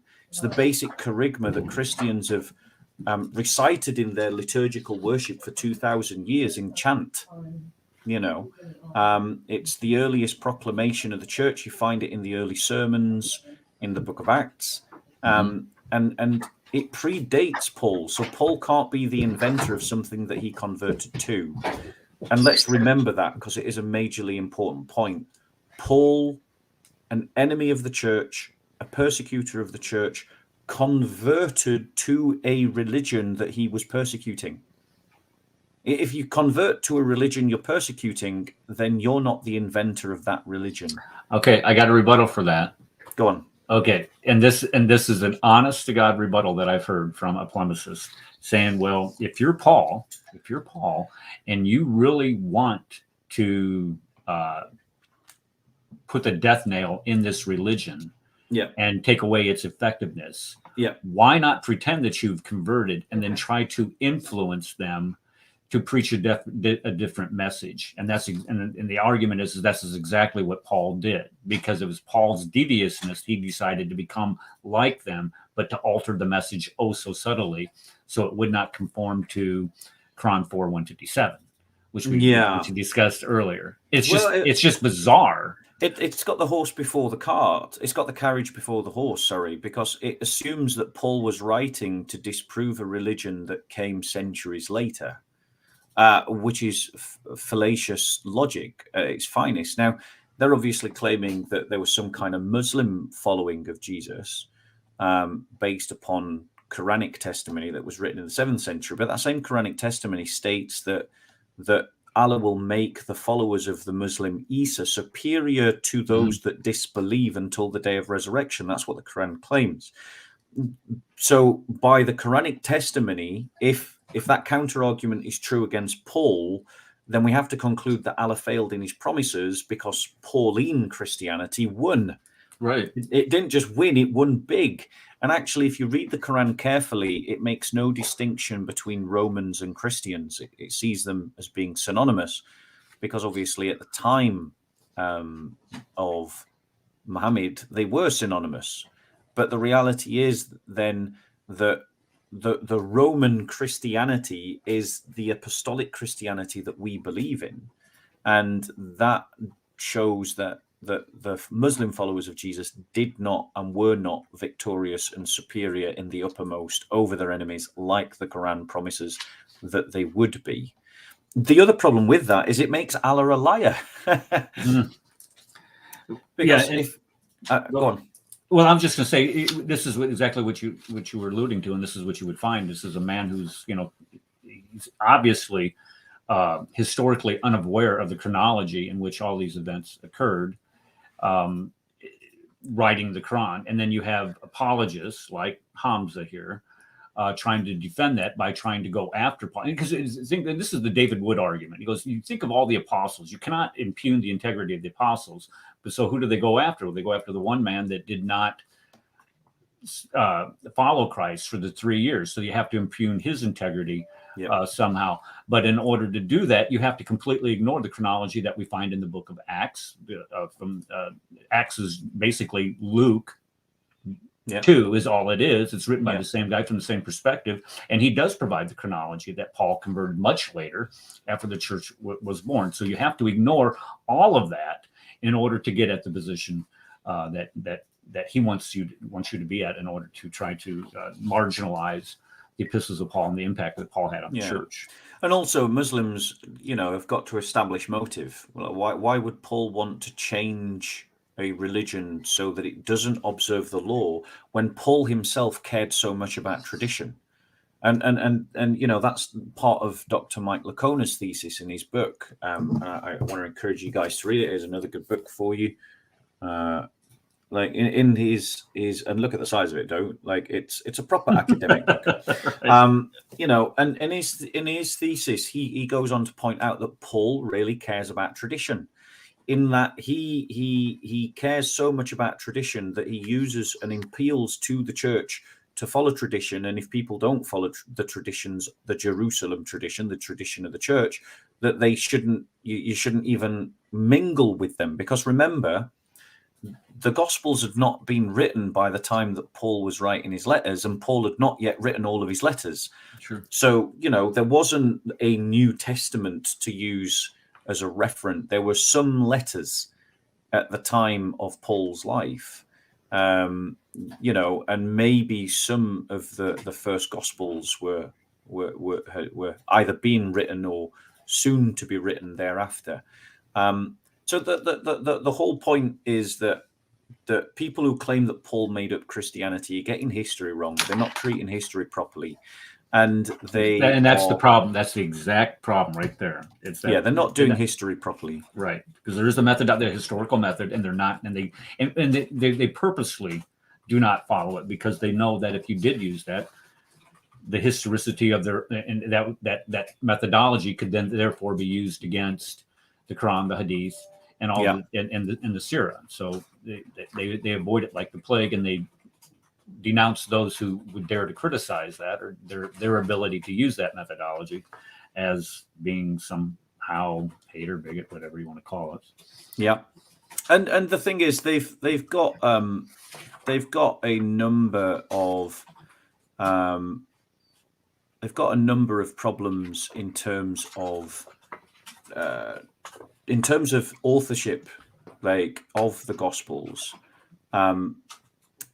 They've got to establish. They base their argument on the fact that, well, these are anonymous authors of the Gospels, as if that proves anything. If I write a letter, Eric, that has all your bank details on and your address and all the rest of it, and then I publish it, and I do it anonymously, does that change any of the facts on the page? Is a truth still a truth, even if it's written anonymously? No, of course not. No. Exactly. So the whole argument is a fallacious argument, but there's substantial evidence that we can claim for the authorship of the Gospels. Firstly, it's attested to very clearly in the Church Fathers, and I am desperately, whilst I'm talking, trying to find which Church Fathers said which ones. Well, that. Okay. Well, go on. Irenaeus. Okay, you have Jesus, John, then you have Polycarp, Polycarp, Ignatius, Papias, and then you have Irenaeus, who was a student of Polycarp, listing all four Gospels. Okay, so like you've done it for me, but yes, we've got the four Gospels are clearly named with their authors. You've also got the fact that yes. Right. You've also got the fact that there's no extant manuscript that gives a different author. Right. If it was just being made up, then you would expect there to be some kind of argument over who authored the Gospels, different people arguing over it. We know that the church wasn't frightened to argue over the authorship of the church, because you see arguments over some of the epistles later in the church with Christians arguing over who wrote what. But no one argues about the authorship of the Gospels. It's just universally accepted, which means that it's a super early tradition. There's no material evidence to support different authorships or made-up authorships, and you've got early witness to the fact that they were written by Matthew, Mark, Luke, and John. You mentioned something earlier about the anonymity of the authors somehow being problematic. And I can't. No, I was saying that it's a moot point. No. What I'm saying that being used as an argument to be problematic to the who the authors were. But I've read some. I can't remember where it is. I might have to look it up. But my understanding is that when biographies were written in the first century, the biographers, normally it was the norm to maintain their anonymity, to be anonymous. So you have a dual standard here. You say, okay, if you do have if you know who the author is, then therefore we know that this was not a first century document, because in the first century, when people wrote biographies, they maintained their anonymity. Well, then if you have somebody that is writing anonymously, and you say, well, we don't know who wrote the gospel because it was anonymous, then you deny it that way. So it's, heads I win, tails you lose. They try to formulate that argument, but the argument actually works in the opposite direction for those people who make that silly claim. It is, yeah. It's a totally bogus. And I actually had Dr. Mike Lacona on my channel, and we talked about that. And you're quite right that it was a completely normal thing not to have the name of the author on the text, and so it isn't troublesome to classical scholars, the idea that you might have an anonymous writer, because all documentation, especially biographies, were anonymous. That's normal. But nobody doubts the authorship of these other texts. So even though they're later ascribed to the text that they're concerned with, I can't remember a name, but particularly the author of the biographies of the Caesars, whose name I can't remember. I want to say Platonius, but I'm thinking I might be making that up. But yeah, it's kind of normal, and we do see that in the Gospels as well. The reason why there's no isnad chains, guys, is because the isnad is literally one. It's one. It's Matthew. It's Mark. It's Luke. That's why. So I don't. Yeah, it's a really bad argument. I'm trying to not be personal. It doesn't keep him from making it, though, does it? No, it doesn't stop him from making it. But No. I'm trying not to be. I'm trying to not get too personal. No, and I just stick to the argument. Yeah, because you have to be out there with these guys on a weekly basis. I have an entire ocean where I don't have to worry about them doing anything nasty. Okay, you want to go to the next video? Yeah, can do. Where he talks about prayer. So let's just. He starts off the video. And actually he has some really good cinematographics for his channel. I got to hand it to him. I still like my intro, so it doesn't matter. All right. Okay. Let's go ahead and play this. This is about a minute long, so we're gonna have to stick with me on this. Let's make this full screen and play.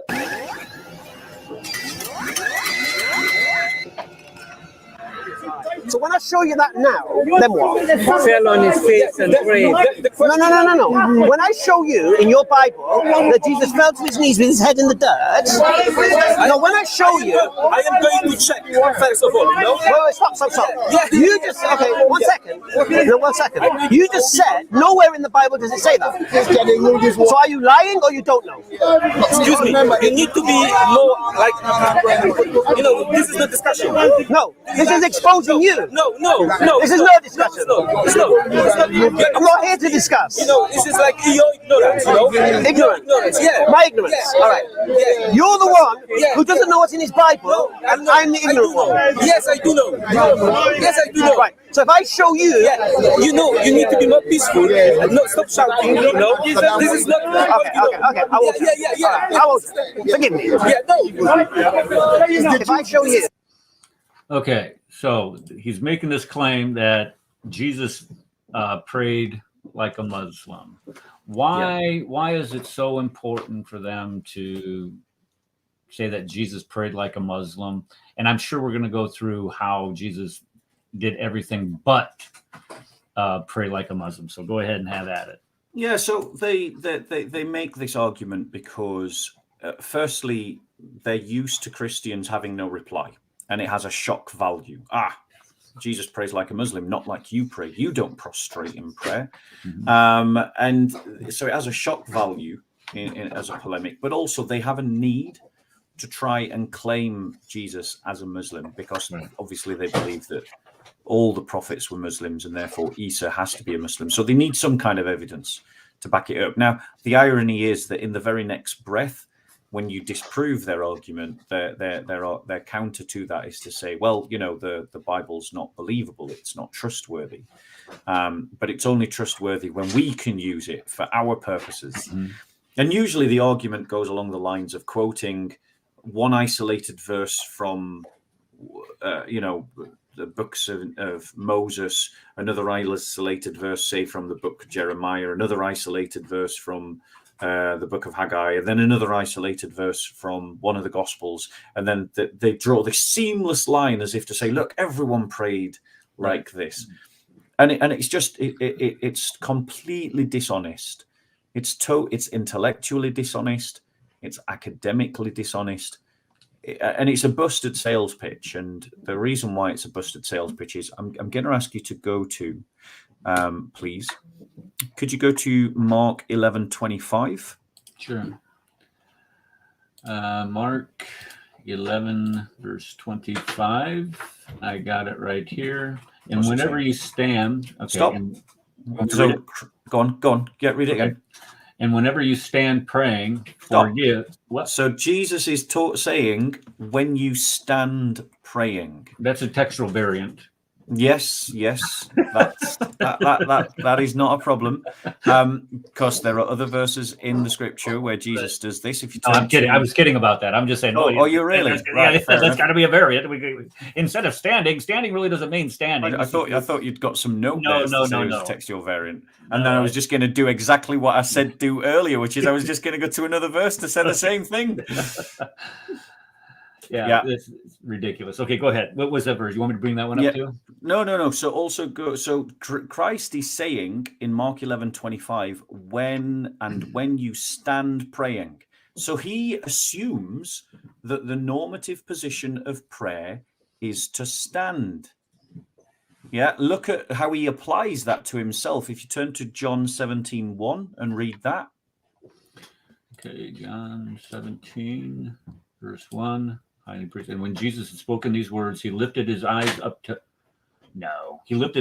heaven and said, Father, the hour has come. Glorify your Son that the Son may glorify you.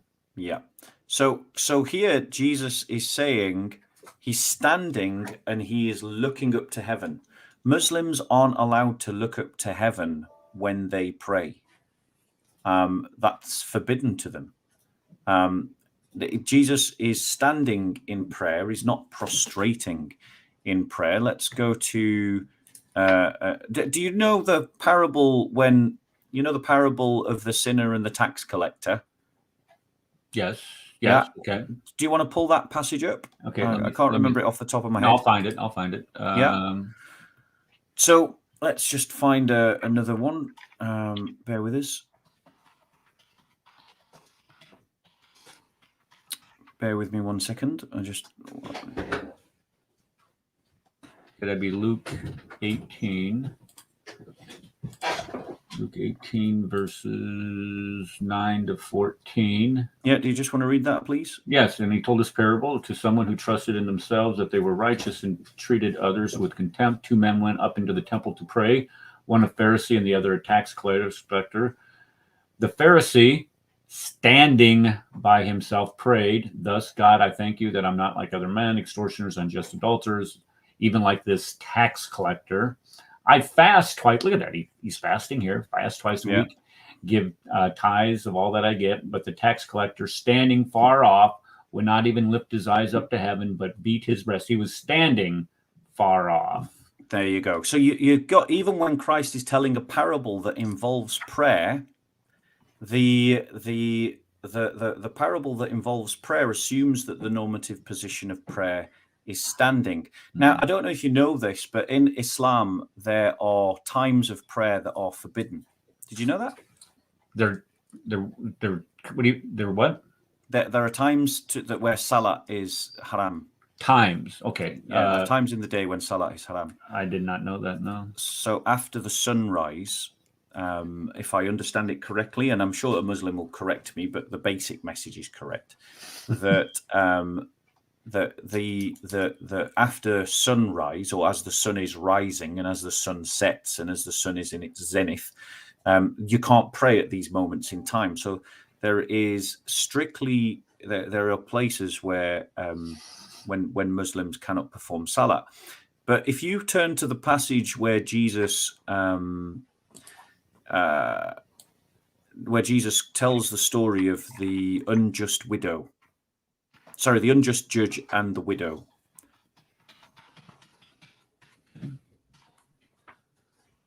Luke, it's also in Luke 18, is it? Luke 18, verse 3. And there was a widow in that city who kept coming and saying, give me justice against my adversary. For a while he refused, but afterward he said to himself, though I neither fear God nor respect man, yet this widow kept bothering him. I will give her justice so that she will not beat me down by her continual coming. And the Lord said, hear what the unrighteous judge says. And God will not. It's okay. Did you catch that bit when he was talking about? But I was reading whilst you were writing. Did you catch the bit about praying always? No, I did not see that. For maybe afterward he said to himself, nothing fear respect man. Kept bothering him. I will give her justice so she will not beat she will not beat me down by her continuing coming. And the Lord said, hear what unrighteous. No, I don't see that. I'm sorry. Maybe I missed it. Then. I'll find it. Day night. I will tell you, give them justice. So I tried a new system. Maybe I'm in the wrong verse. No, bear with us 1 second. It won't take me a minute. Just judge.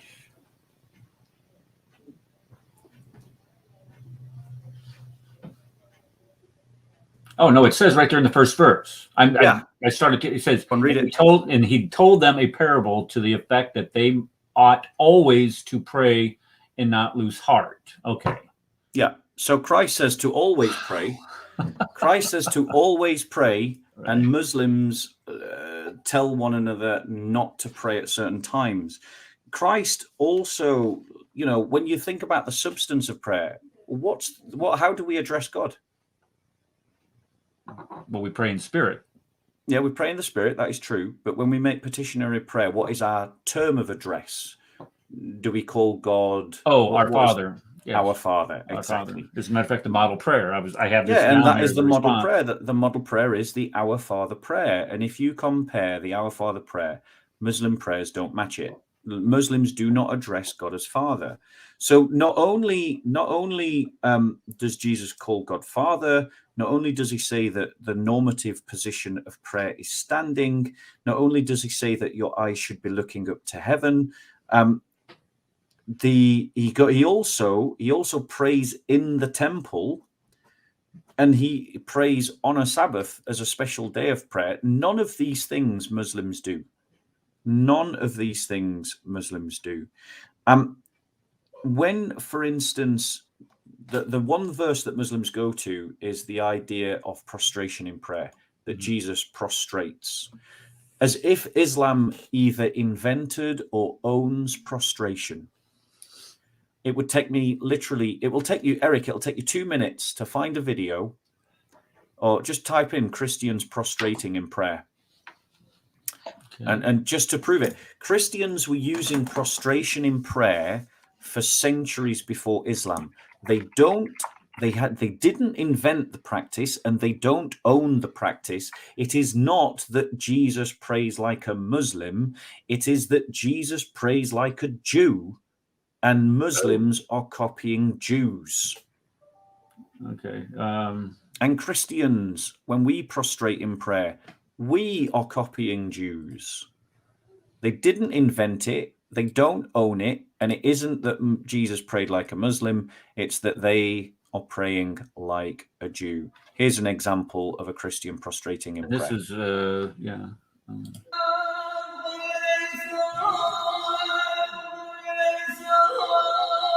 What they're chanting there is Kyrie eleison. I didn't hear that. Lord have mercy. And notice that. Go on, bro. No, I was just saying this is Armenian Christians doing this, and a lot of us are insulated here in the West, where we don't see these Orthodox practices going on. And it's just like you said, it isn't like this was invented by Muhammad. This is something that has been practiced since the earliest church, and also in Judaism. They prostrate themselves in Judaism also. So this isn't the exactly exclusive Islamic practice at all by any stretch of imagination. Yeah, and we see Paul building, exactly as we said earlier, Paul builds on this in 1 Thessalonians 5:17, where he says, pray without ceasing.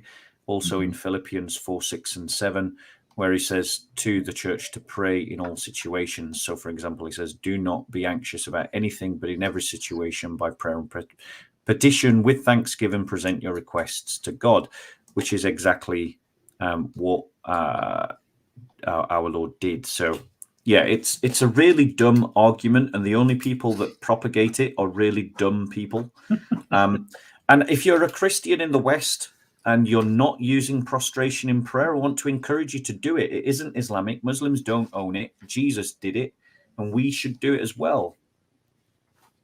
Well, what I would point out also, if you go to Matthew chapter 6, where because we all know that the Muslims, they have certain prayers that they have to give, and each of the 5 different prayers that they give during the day. And here's what Jesus says. He says, "And when you pray, you shall not be like the hypocrites, for they love to play standing in synagogues and corners in the street, that they may be seen by men. Assured they say they have the word, but when you no, that wasn't the one. It was where he says, do not keep making the same type of repetitious prayers. Do not use repetitions in prayer. It's the three good works that he speaks about in the Gospels: prayer, fasting, and alms. Yeah, verse 7, it says, and when you pray, do not use vain repetitions as heathens do. And what do the Muslims pray? 5 times a day. The same prayer. Well, they pray different prayers for each one, but it's the same repetitious prayer. Yeah. And he also goes on, and I'm going to double tap what you said before, as far as who are we praying to. When Jesus teaches us how to pray, the first sentence is, "Our Father who art in heaven." So we're praying to our Father, and who cannot call Allah? Allah is the Father to nobody. So even when we start talking about how Jesus prayed or how we should pray as Christians, it's actually the exact opposite of what this clown is trying to get this guy to believe. You're at Speaker's Corner. Yep. You're absolutely right. And the reality is that in terms of Christ's teaching about how you practice good work, like almsgiving, like fasting, and like prayer, Christ's teaching actually condemns the mainstream practices of Muslims. They boast constantly of how they're fasting. Like, you can't get through a Ramadan without everyone knowing that they're fasting. Right.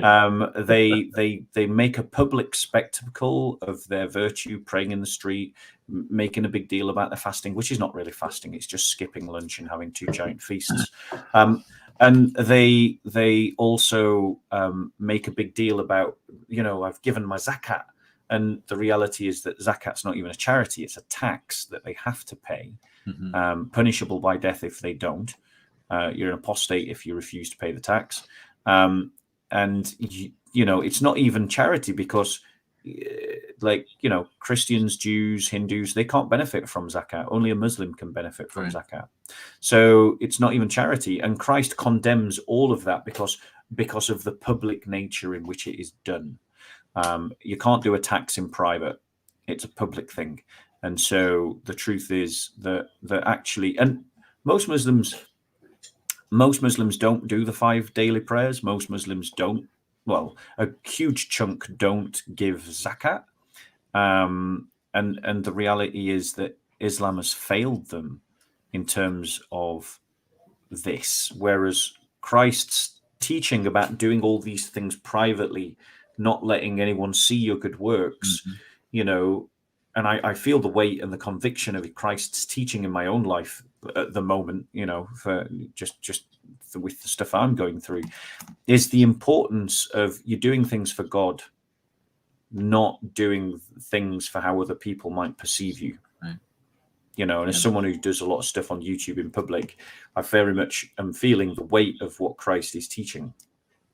Right. And that's part of the focus that a lot of us, and I find myself in the same situation, not nearly as big as yours, of course, but looking to satisfy my own desires, my own feelings on these shows. And I keep forgetting that, the audience of the people that we're trying to, because I don't make any bones about it. My show is specifically to build up the ability of the Christian to, number one, to defend their faith, but also to build up their ability to openly criticize, and know the good criticisms of Islam. So it's not necessarily dedicated to winning Muslims over, but it's more focused on the Christians and their faith, because let's face it, the Christians, and like a lot of Muslims, I guess you can make the same analogy, are very ignorant of what the Bible teaches and what their faith teaches, and they're very susceptible to these attacks. So it's best used to equip the Christian to defend and to attack. It's kind of like what's that, Deuce Vault, that Crusaders, yes, that you like to use. As a matter of fact, I have that on my, and if you watch the opening, I have that on in the opening. I did see it. I just want to point out one more thing, okay, which is that which is that morning prayer in the I'm going to mispronounce this as well, Shacharit, which is a Jewish book talking about Jewish traditions of prayer, daily prayer, and the set times that they were done, which Jesus would have followed. You also find it in the Minsha, is ideally done between the 9th and the 12th hour of the day, or between dawn and the 4th hour of the day, which means that Jesus was praying at times expressly forbidden for Muslims to pray at. So clearly Jesus didn't pray like a Muslim. And he wasn't a Muslim. And he definitely wasn't a Muslim. Yeah. Well, Definitely was not a Muslim. That's another argument that they make. That's a different argument, but this is a really broke argument, and sadly, it just shows the low IQ of the people that make this argument. Well, the boldness from which he posts this. I mean, this guy has how many? I mean, he's a very like you said, he's a very popular. He's not intelligent, but he's popular. Look at this. He's got 500. Let me put this up here. He's got. Whoops. Did I miss it? I didn't miss it. Okay, let me put it back up here. This guy has 412,000 subscribers. Yeah. And this video alone got 94,000 views. That is if you want to be a grifter, become an Islamic YouTuber. It's a quick way to make a profit. And sadly, I think that economics speaks to people, and so you're going to see an increase in that because it's just a quick way to get subs and a quick way to make money. So if you want to be a grifter, that's the way to go. But if you're in it for truth, then you follow the harder path that me and Eric are on. Yeah, and I think that's what they're doing. Him and who are those other two? Muhammad Hijab, Ali Dawa, and but those guys aren't on EF Dawa, are they? Are they part of that group? No, I don't. I mean, I'm not going to comment as to the motives. I'm just pointing out that if you want to be a grifter, this is the way to go. Okay. Yeah, you want to make money. You just. Well, that's what Kenny Bomer in his debate with David Wood was accusing David Wood of. You look at it, he's making all this money criticizing Islam. That's his sole motivation is to make this money. Yeah. Well, he makes a substantial amount of money doing it, but that's not his sole motivation because. How does that apply then to some of the popular Islamic YouTubers? Do you know what I'm saying? It's like if you're going to take this logic, apply it consistently. Exactly. I mean, I'm pretty much done with that silly argument. I can't see. I mean, we could obviously go over the same territory again in even more detail with even more references, but it feels to me like we've kind of smashed it. I think she sums it up, Latia. She sums it up best. He's an idiot. Yeah. Okay. I love the bluntness of sometimes of the people that come to the channel every Sunday. Oh no, sorry. Just another thing that occurred to me. Christians sing. They sing psalms. Muslims don't sing. Singing is haram. Why is that? Do you have any idea? I don't. Off the top of my head, no, but it wouldn't take me long to find out. But there's a lot of Muslims that think it's probably one of the legal law schools. It's not universal, but one of the legal law schools. I think it's Hanbal. Oh, flipping it names. Me and names. They forbid singing. One of the legal law schools, but it's not universal. But the point is, you don't go to mosque to sing. But Christians go to church and we sing, and Jews went to the temple and they also sang as well. Mm-hmm. Yeah, but this is supposed to be part of the three great faiths coming out of the Abrahamic tradition. That's a load of rubbish. Yeah. Yeah. Okay, shall we go on to the next video then?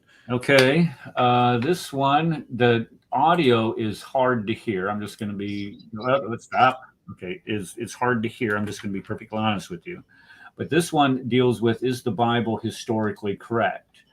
And I want everybody to listen to Hamza's argument against the Bible and for Islam. And he's pointing out that Pharaoh, this is the argument he's making, that the Pharaoh at the time of Joseph the title was not Pharaoh. It was supposed to be king.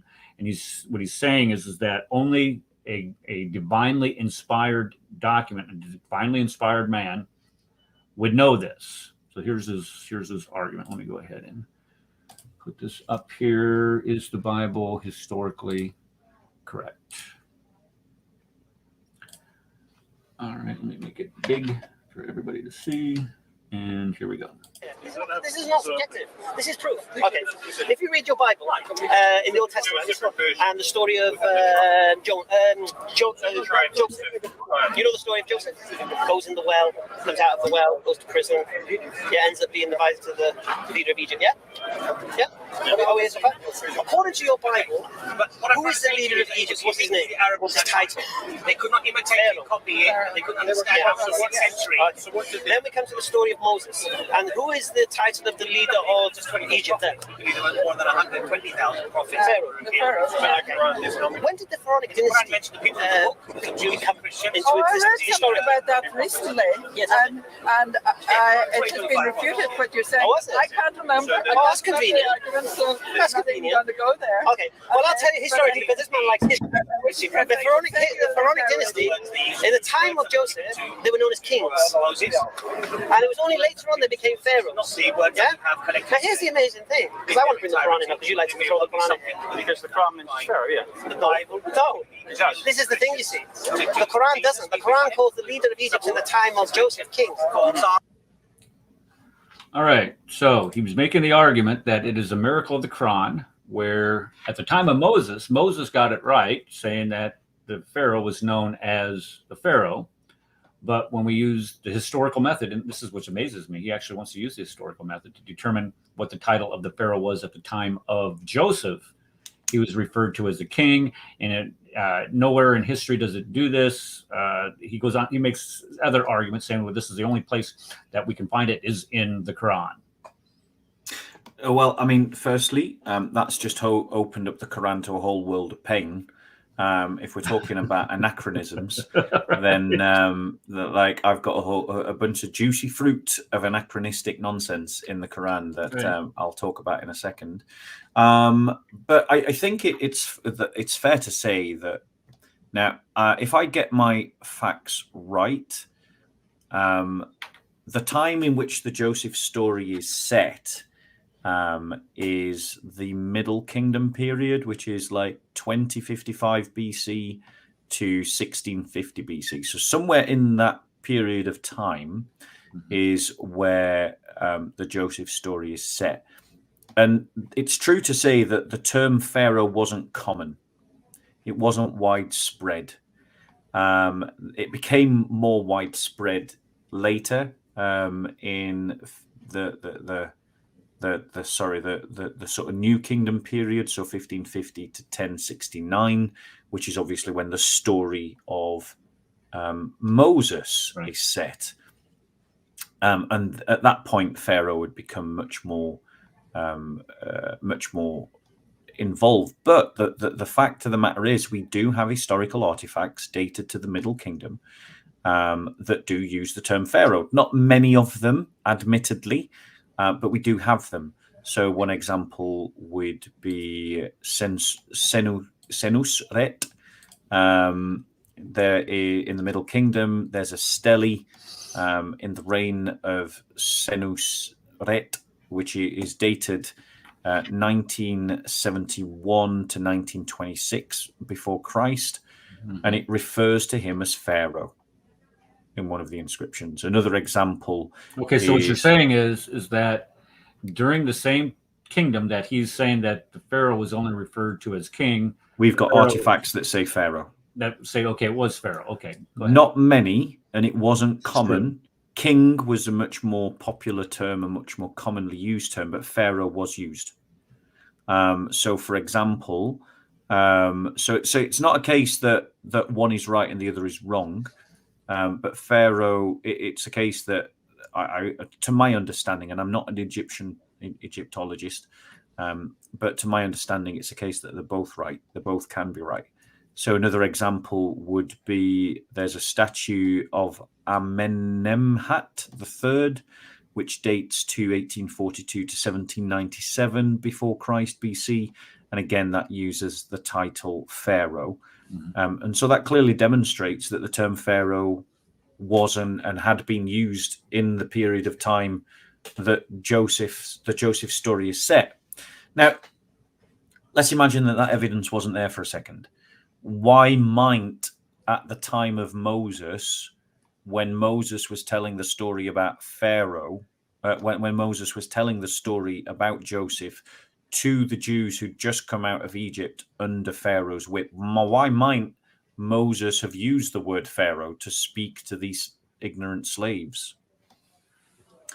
Because they that's would the have word it. They would, because this was what the common term that was that used they at would have the been time. So familiar with. Right. They wouldn't. So they would not get confused with who the office holder was. Right. Exactly. That's exactly, so even if it's a case of, even if we didn't have archaeological evidence to back up the fact that Pharaoh was a term used in the Middle Kingdom, which we do, the reality is that Moses is communicating to a bunch of ignorant slaves about something that happened well into the past, in which the ruler, which they would have known as a pharaoh, needs to be described in a way that they understand. So you would call them pharaoh. So I don't see much of a problem with it.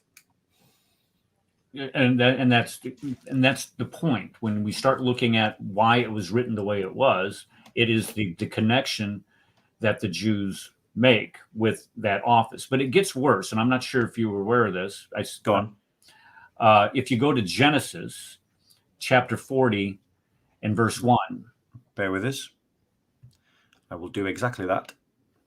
Genesis chapter 40. Verse 1 and 2. Verse 1. And I'll read it. After these things, I'm reading from Net Bible. Okay. After these things happened, the cupbearer to the king of Egypt and What? the royal baker. What? The what? To the king of Egypt. Okay. The king of Egypt. Yeah. To the king of Egypt and the royal baker offended their master, the king of Egypt. The who? Pharaoh was enraged with his two officials, the cupbearer and the baker. Okay, so the miracle that he's claiming, how could he possibly know this? Well, if somebody just would have read the book of Genesis to him, he did not have to go through. And this is the argument he goes on to make. He says, well, what did he did he know how to read the hieroglyphics, the Egyptian hieroglyphics? How could he possibly know this? And he gets just away got it with from it. A Jew who read it from the Hebrew Bible. Oh, wait, and there was loads of Jews in Medina, apparently, that he knew. Yeah, some miracle, right? And then he continues. He continues, and he's debating in this video. He's debating a Jew, about, on this, and the Jew is obviously I don't want to say he's ignorant, but he was just ignorant of this passage. And when I first listened to it, I was like, well, that doesn't sound right. How can somebody change the name of? And this is where I went in and you go in and Google this stuff and look it up, and you can. And it points to all the counter arguments to the supposed miracle that we find in the Quran. And when we look at it, it's like the miracle of embryology. How could Muhammad possibly know? Well, he didn't know, number one, because what he outlines in the embryological cycle is incorrect.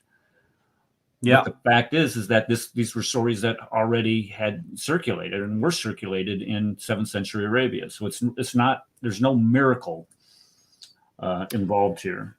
Exactly, and it gets worse. It gets worse because what he's done is he's essentially tried to, at the same time as try to claim a miracle that doesn't exist, he's also made an argument from historical anachronism. And there's historical anachronisms in the Quran. So I'm sure you know the one about the Samaritan. So the Quran talks about a Samaritan, Mount Sinai, right? Yeah, at Mount Sinai at the time of Moses. That's not my particular favorite, but my particular favorite is chainmail. Yeah, and the so the Quran in Surah 34 says, commanding, make thou coats of mail. By the way, people in the past didn't call chainmail, they just called it mail. Because chainmail, it's a redundant term. Balancing well the rings of chain armor and work ye righteousness, for be sure I see all that ye do. And he's talking to David. So he's talking to King David in the Quran, and he's saying that they had chainmail. The thing about chainmail is that militaristically, it's a good form of armor that gave people an advantage, which is why it became, once it had been invented, why it became so popular. But when was chainmail invented? That's the point.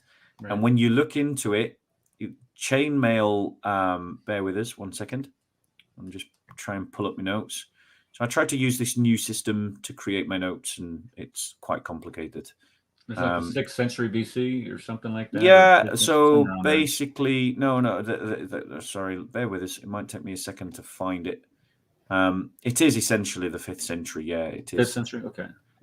So I just want to see if I can find it. Bear with us. I have 3 other anachronisms that I want to bring up just when you get done with this, because it's absolutely priceless. Where he's going to the same story, where he's going to a story that he's saying that the Bible is anachronistic in naming the Pharaoh as Pharaoh, when the Bible does describe him as a king. So it throws the legitimacy of the supposed miracle out the window, but it also, using his criteria, demonstrates the exactness and the historicity of the Bible record itself. Because if this is not known, how is this supposed to be known to Moses if he was not aware of these things and lived at this time? So chainmail is something that bear with us. I do apologize. I will find it.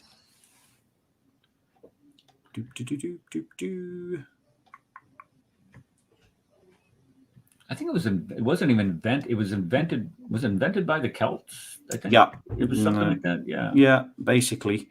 Nope. Yeah, okay. So I couldn't find exactly the note that I was looking for, which is a shame. But essentially, chainmail is invented. Chainmail was invented at the time of the Celts. It's somewhere between the 5th and the 3rd centuries before Christ. Okay. Which is well too late for it to be, it's either the Celts or the ancient Greeks that invented chainmail. Okay. And they did it around the 3rd century. I found my note now. So one of the earliest examples that we have of chainmail's invention is the burial site of Jakobsberg, Germany, which is a 3rd century burial site. The thing about technology, especially technology that catches on and becomes successful, is that as it moves forward in time, the evidence for it begins to expand. Yeah, like that. So you can think about the first phone. When is it Alexander Graham Bell invented the first phone? Or the first is it Alexander Graham Bell? I think he was a guy.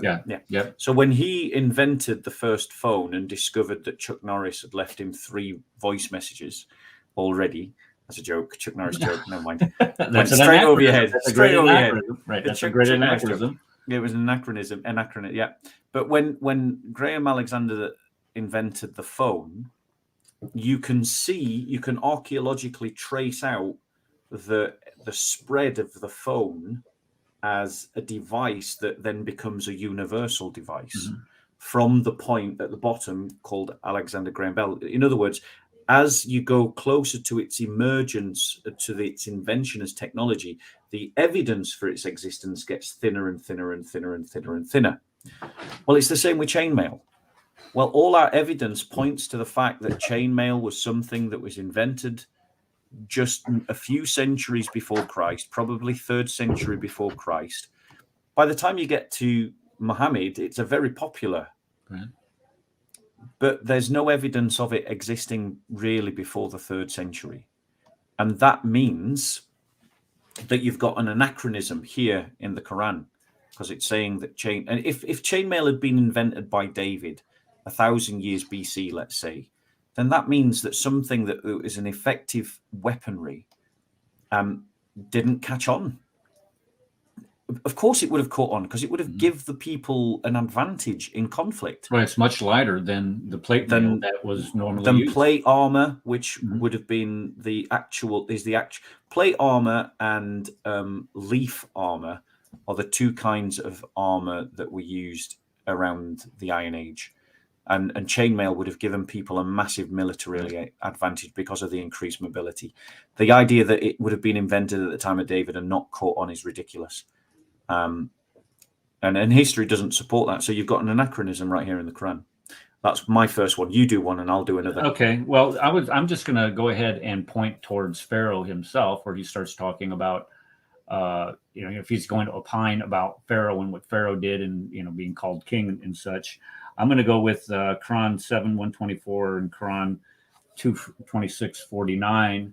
7:24 or 124 says, I will shut Pharaoh, speaking here, is I will surely cut off your hands and your feet on the opposite sides. Then I will crucify you all. And then chapter 26, verse 49, he says, you believed Moses before I gave you permission. Indeed, he is your leader. He has taught you magic. But you are going to know I will surely cut off your hands and your feet on opposite sides, and I will surely crucify you. Now, there's a number of things that are wrong with this. Number one, the same Pharaoh, the evil Pharaoh of the Bible and of the Quran, uses the same methodology of punishing people as we find in the Quran. I think it's in Quran 5:33, where it talks about, for causing mischief in the land. Am I right on? I'm fairly sure. If I'm not, it's something like that. Crucifixion is listed as a punishment in the Quran. Right. Okay. So Pharaoh is using, or God, the Allah, the God of the universe, is using the same type of punishment that the Pharaoh used at the time of Moses. The problem with this, why it's anachronistic, is that crucifixion was not developed until the 6th century BC by the Persians. So here you have Moses, who lived 1500 BC, somewhere around there, is using a process to execute people that had not been invented won't be invented for over another 900 years. So again, when we start talking about anachronisms, and he's going to say, "Oh, the Bible's anachronistic." No, it's not. The only thing that we share here is the belief in your belief in the Quran and your inability to discern whether or not there are anachronisms within the Quran, which there clearly are, and this is just one of them. There are more. You go ahead. I've got another one for you. So the Quran mentions that Joseph was sold for a certain number of dirhams. Right. Do you know that story? Yes, very familiar with it. Yes. Yeah. So he sold for dirhams. Now, the thing about the dirham is that it's derived from the Greek term drachma. So it's basically just an Arabized version of the term drachma. So it's saying, in essence, that Joseph was sold for some drachmas. But the problem with that is that the story is anachronistic because the drachma as a currency wasn't invented until the classical period, around the 5th century BC. So the idea that Joseph, who is possibly up to 1,000, 2,000? Joseph is 1800, 1900 BC. 1800. Yeah. Yeah. So the idea that they had the drachma in 1800 BC, when it was only invented in the 5th century BC, is massively anachronistic. Right. And if Hamza is going to say that the Bible is in error because it's got these anachronisms, well, so does the Quran. So is he going to be consistent now and chuck the Quran away? Of course he's not. He's going to invent some special pleading. He's going to invent this rule applies to the Bible, but not the Quran kind of logic. And unfortunately, that is the level of debate that exists amongst Muslim polemicists. So, there's not a lot of depth to that argument either. And I've read the article. If you go to, is it Islamic Awareness? It's kind of a big site that provides excuses. Their excuses, their rescuing devices. Yeah. And there's two other additional things about that. Three actually additional things about that. Is number one, coins did not even exist, period, at the time of Joseph. Coins were not used as a currency until I think it's like the 8th or 7th, 8th, 9th. It's a long time after this, 1,000 years after this, number one. Yeah. The second thing is that, as you said, they're using a form of a currency, because it does say "and counted out." When you look at that verse, it says "counted out." Yeah. Now we can make the argument today that the shekel, when it talks about shekels being used as a currency at the time of Joseph, this is true, but a shekel is not, at that time, was not considered a coin. It was considered a weighted amount. Yeah. So you could make the argument that the drachma or the dirham is what the Quran uses, which is a derivative of that. Anyway, you can make that argument that said, well, look at there, the dirham was a weighted amount also, but that's not true because it says counted out. If it didn't say counted out, you might have an argument about that, but they always leave that out. And then thirdly, the Bible, using archaeological evidence, names the price that is for Joseph that was paid that is completely consistent to what we find in the Bible itself. So that's a great anachronism when we talk that Hamza, I'm sure, would never be able to even to try to defend. Maybe try to get you to follow him around Speaker's Corner. The thing is, I've tried to debate Hamza twice on the Quran, and twice he's ran away. The thing with Hamza is that he only argues with he wants to grandstand in front of the camera, and he argues against Christians that he thinks that he can win about, and he only wants to argue about the Bible. He only wants to argue about Christianity so that he can play his catchphrases like Jesus prayed like a Muslim. But the moment you flip it on him and you start challenging him about anything to do with the Quran or Islam, like I have done twice, he's ran away twice. He's an intellectual coward. And if he wants to debate, I'm happy to debate him at the corner or on a live stream. I've challenged him to a debate. He said he was going to do it, and then he backed off and ran away, and then went home and then uploaded a video saying, I'm not going to debate him. So that actions speak louder than words, guys. And we see these guys literally running away from you. Who's that little fella that keeps taunting you? Siraj. Siraj. There you go. Oh my goodness. He's just a pest. That's what I was thinking. Why don't you just squash the guy and say, go away?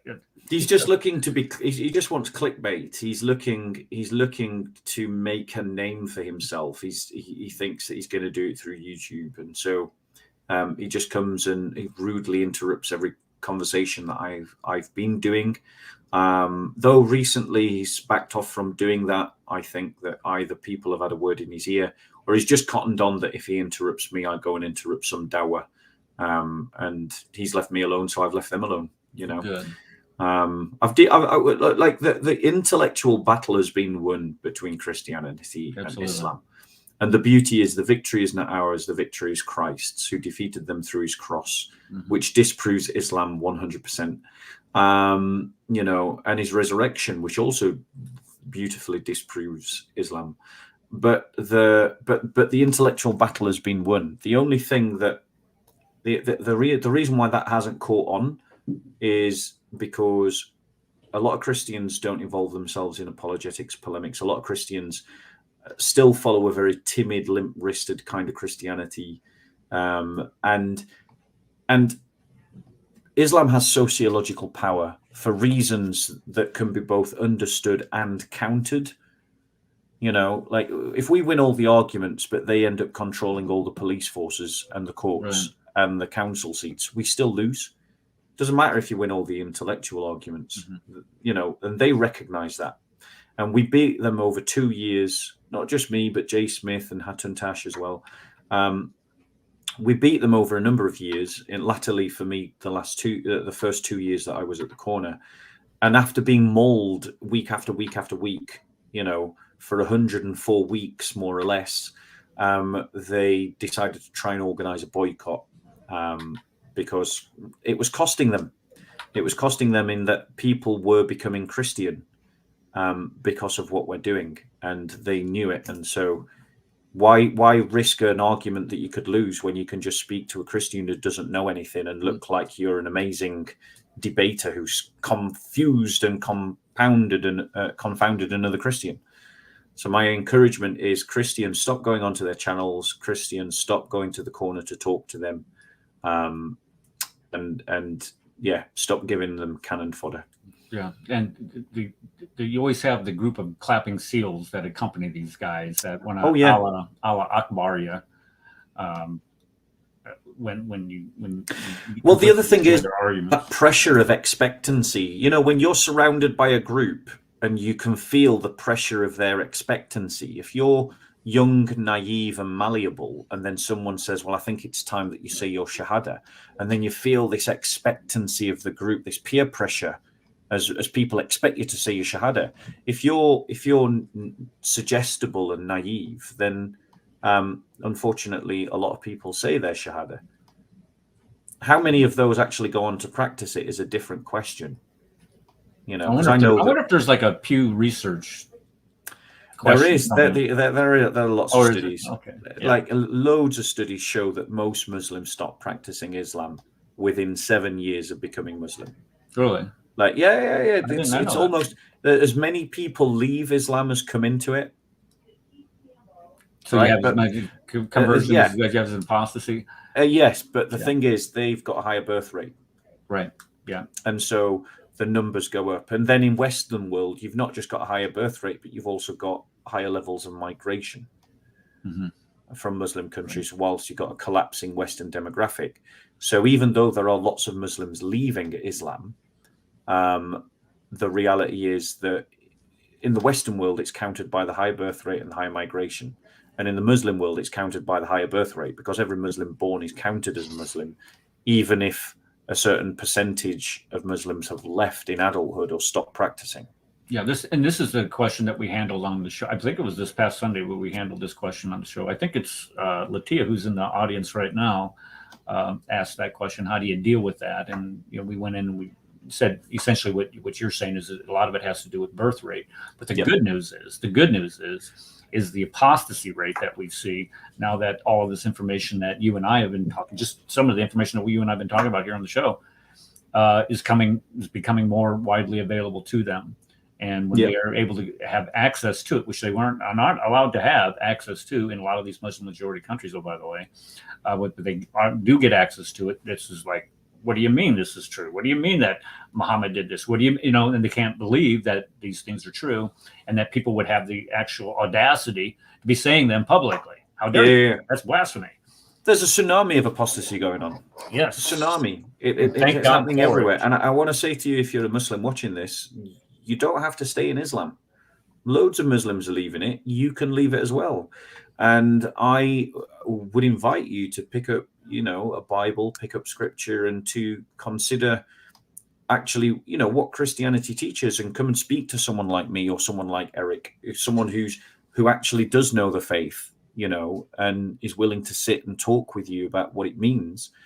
Even if you don't choose to accept it, at least be informed so that you know what you're not accepting. And that can't hurt you. It can't hurt you to do a sincere and honest inquiry into what Christians believe. It doesn't mean you have to believe it yourself, but it does mean that at least if you do decide not to believe it yourself, you know what you're rejecting. Because the reality is, what you hear in the mosque and what you hear amongst your Muslim friends is all ignorant, as we've been demonstrating with this video on Hamza. It's just nonsense. And I would encourage you, to come and speak to some knowledgeable Christians and discover the same Christ that we follow, which is the Father's Messiah, the fulfillment of Old Testament prophecy, the one who was crucified, died, rose again on the third day, and will come again to judge you and me and the living and the dead. Amen. And amen. Amen. All right. Well, you want to end it there? We've been going. This is, I normally can only go 2 hours, and I don't have the stamina. I had Thaddeus from Reasoned Answers. Did you see him? His went 12 hours. I know. I don't know how he does it. I am certainly not. I am certainly not one to be jumping on that one. I do want to I'll make one final point, Okay. and then we'll call it quits. How does that sound? That sounds like a plan. Go ahead. So, a lot of Muslims obviously believe that the Quran is this unique book, that Allah has revealed it, and that it's incomparable, and that it's an original, as it were, production of Allah through Muhammad. That's what Muslims believe. That's what they've been told to believe. That's what they believe is to be true. But the reality is that the Quran admits to something that I think a lot of Muslims miss. And I'm going to read from Surah 25, 4 and 5, where it says, "But the disbelievers say, naught is this but a lie which he has forged, and others have helped him at it. In truth, it is they who have put forward an iniquity and a falsehood. And they say, tales of the ancients, which he has caused to be written, and they are dictated to him morning and evening." So the Quran is saying that the early opponents of Muhammad said that Muhammad was just telling them stories that they'd heard before. And I want to show to you that this is true, and I'm going to give you the references so you can check it for yourself. Where Muhammad has clearly borrowed a story, sometimes identically, sometimes in a massaged or revised way, but he is essentially borrowing and taking stories from other sources, showing therefore that the Quran is not of divine origin. It is the make construction of a man or men who believed or who conspired to invent a religion and used other people's sources and materials to try and give it content. So in Surah 234, we've got the story of Satan being cast from heaven because he refused to bow to Adam. And this kind of story that you see in Surah 234 and also in other places of the Quran, because it appears multiple times. And if you do a synoptic analysis of that story, you see that it's retold differently in each telling, with different words and different orders of events. But that story is found in a book that we have access to, that you can find and research yourself, called The Life of Adam and Eve. It's a complete stealing of someone else's story. Surah 531 tells the story of Cain learning to bury Abel's body by watching a raven scratch the ground. Mm-hmm. And again, this story is found in several places in the Quran. But you can find that in Jewish midrash literature, like the Tanhuma and the Pirkei, I'm probably mispronouncing this, Pirkei de Eliezer. And these are, these are the Jewish midrashes that you can find that are telling a very similar story. Surah 532 tells a moral story with legal applications to the story of Cain and Abel and what happened between those two. And that application is taken from a 3rd century Jewish legal tradition in the Mishnah. And the Quran practically quotes word for word a portion of the Sanhedrin, part 4 and 5, part 4, verse 5. That one right there. Let me have a look. Can you see it on the screen? Oh yes, yeah. Oh, you've got it. So you've covered this already at some point, then. It's all over the place when you start talking about the drawing from previous sources, and that's a very popular one. You're absolutely right. So there you go. I mean, put that back up on screen so people can see it. Just for a second while I give my next example. Yeah. So for another example is Surah 21, which tells the story of Abraham destroying the idols in his homeland. Mm-hmm. Now, and then being delivered miraculously from fire by God. Now, that story is a Jewish legend recorded in the Midrash Rabbah. In Surah 7, 171, God is told. God speaks of holding a mountain over the Israelites like a canopy, so that they're not terrified that it's going to fall on them. And it ends by telling them to fear God and to remember the revelation that they've been given. That story is a rabbinic tradition recorded in the Babylonian Talmud. Mm-hmm. I mean, I could go on. I'll maybe do one more. So in Surah 19:22-26, it tells the story of Mary, who's still pregnant with Jesus at the time, traveling and being driven by the pains of childbirth to sit under a tree where she expects to die. A voice speaks to her from beneath and tells her to shake the tree, and she will be given both food and drink by the tree and will live. Right? Now, this story has its precedent, its antecedent in the pseudo-gospel of Matthew. The only difference is that Jesus is a 2-year-old boy in that story, and he commands the tree to bend down and to feed Mary fruit and drink.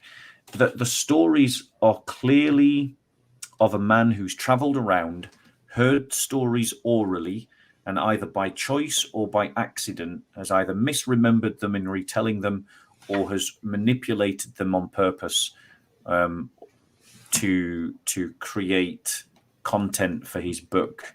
And people called him out on it at the time, right, which is exactly what you would expect them to do if these were popularly known stories. So there's my final argument for closing. Okay, so we have stories that are borrowed from pre-existent Quranic literature that we know existed prior to the Quran, and they, by the way, have several points of congruence, meaning they have several points. For example, the Queen of Sheba is kind of my favorite. That one has, let's see, I don't have it listed, but it has 15 different points of congruence, where you have the Queen of Sheba, which comes from the second Targum of Esther, and a 2nd century document. Yeah. And this story told in the Quran. Now, how is that possible? Well, here's the rescuing device. Those were stories that were inspired prior to the Quran, and Muhammad is just putting those out, or God is ensuring that those stories are put into sacred scripture so we can learn from them. That's convenient.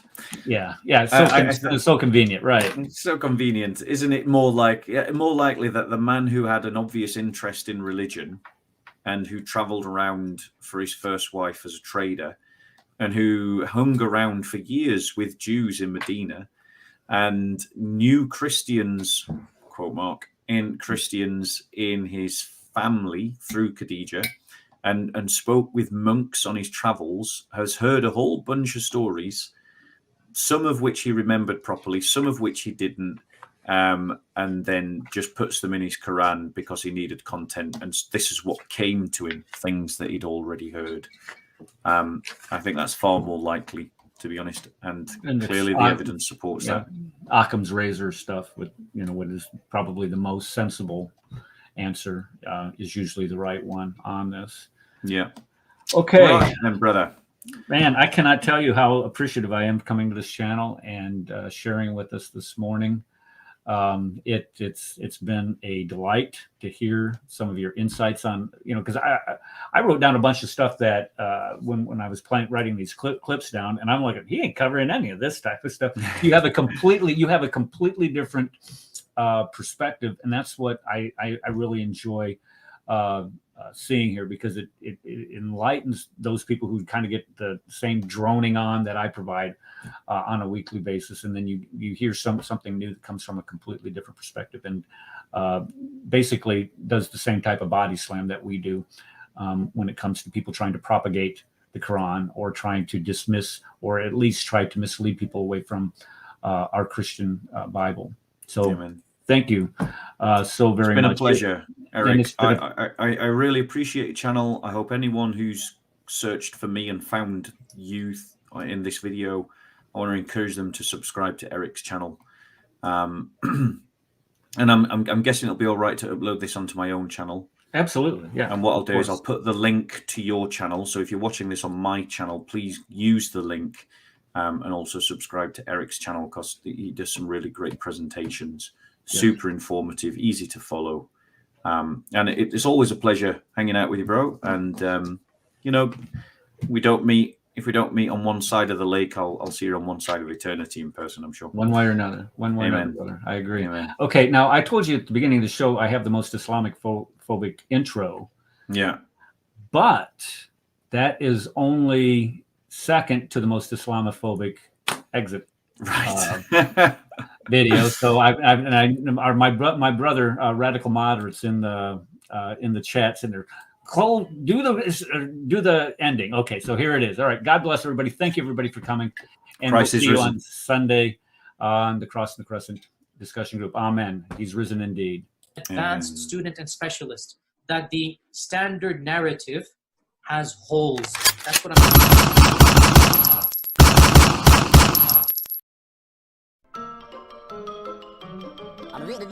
That's all, folks.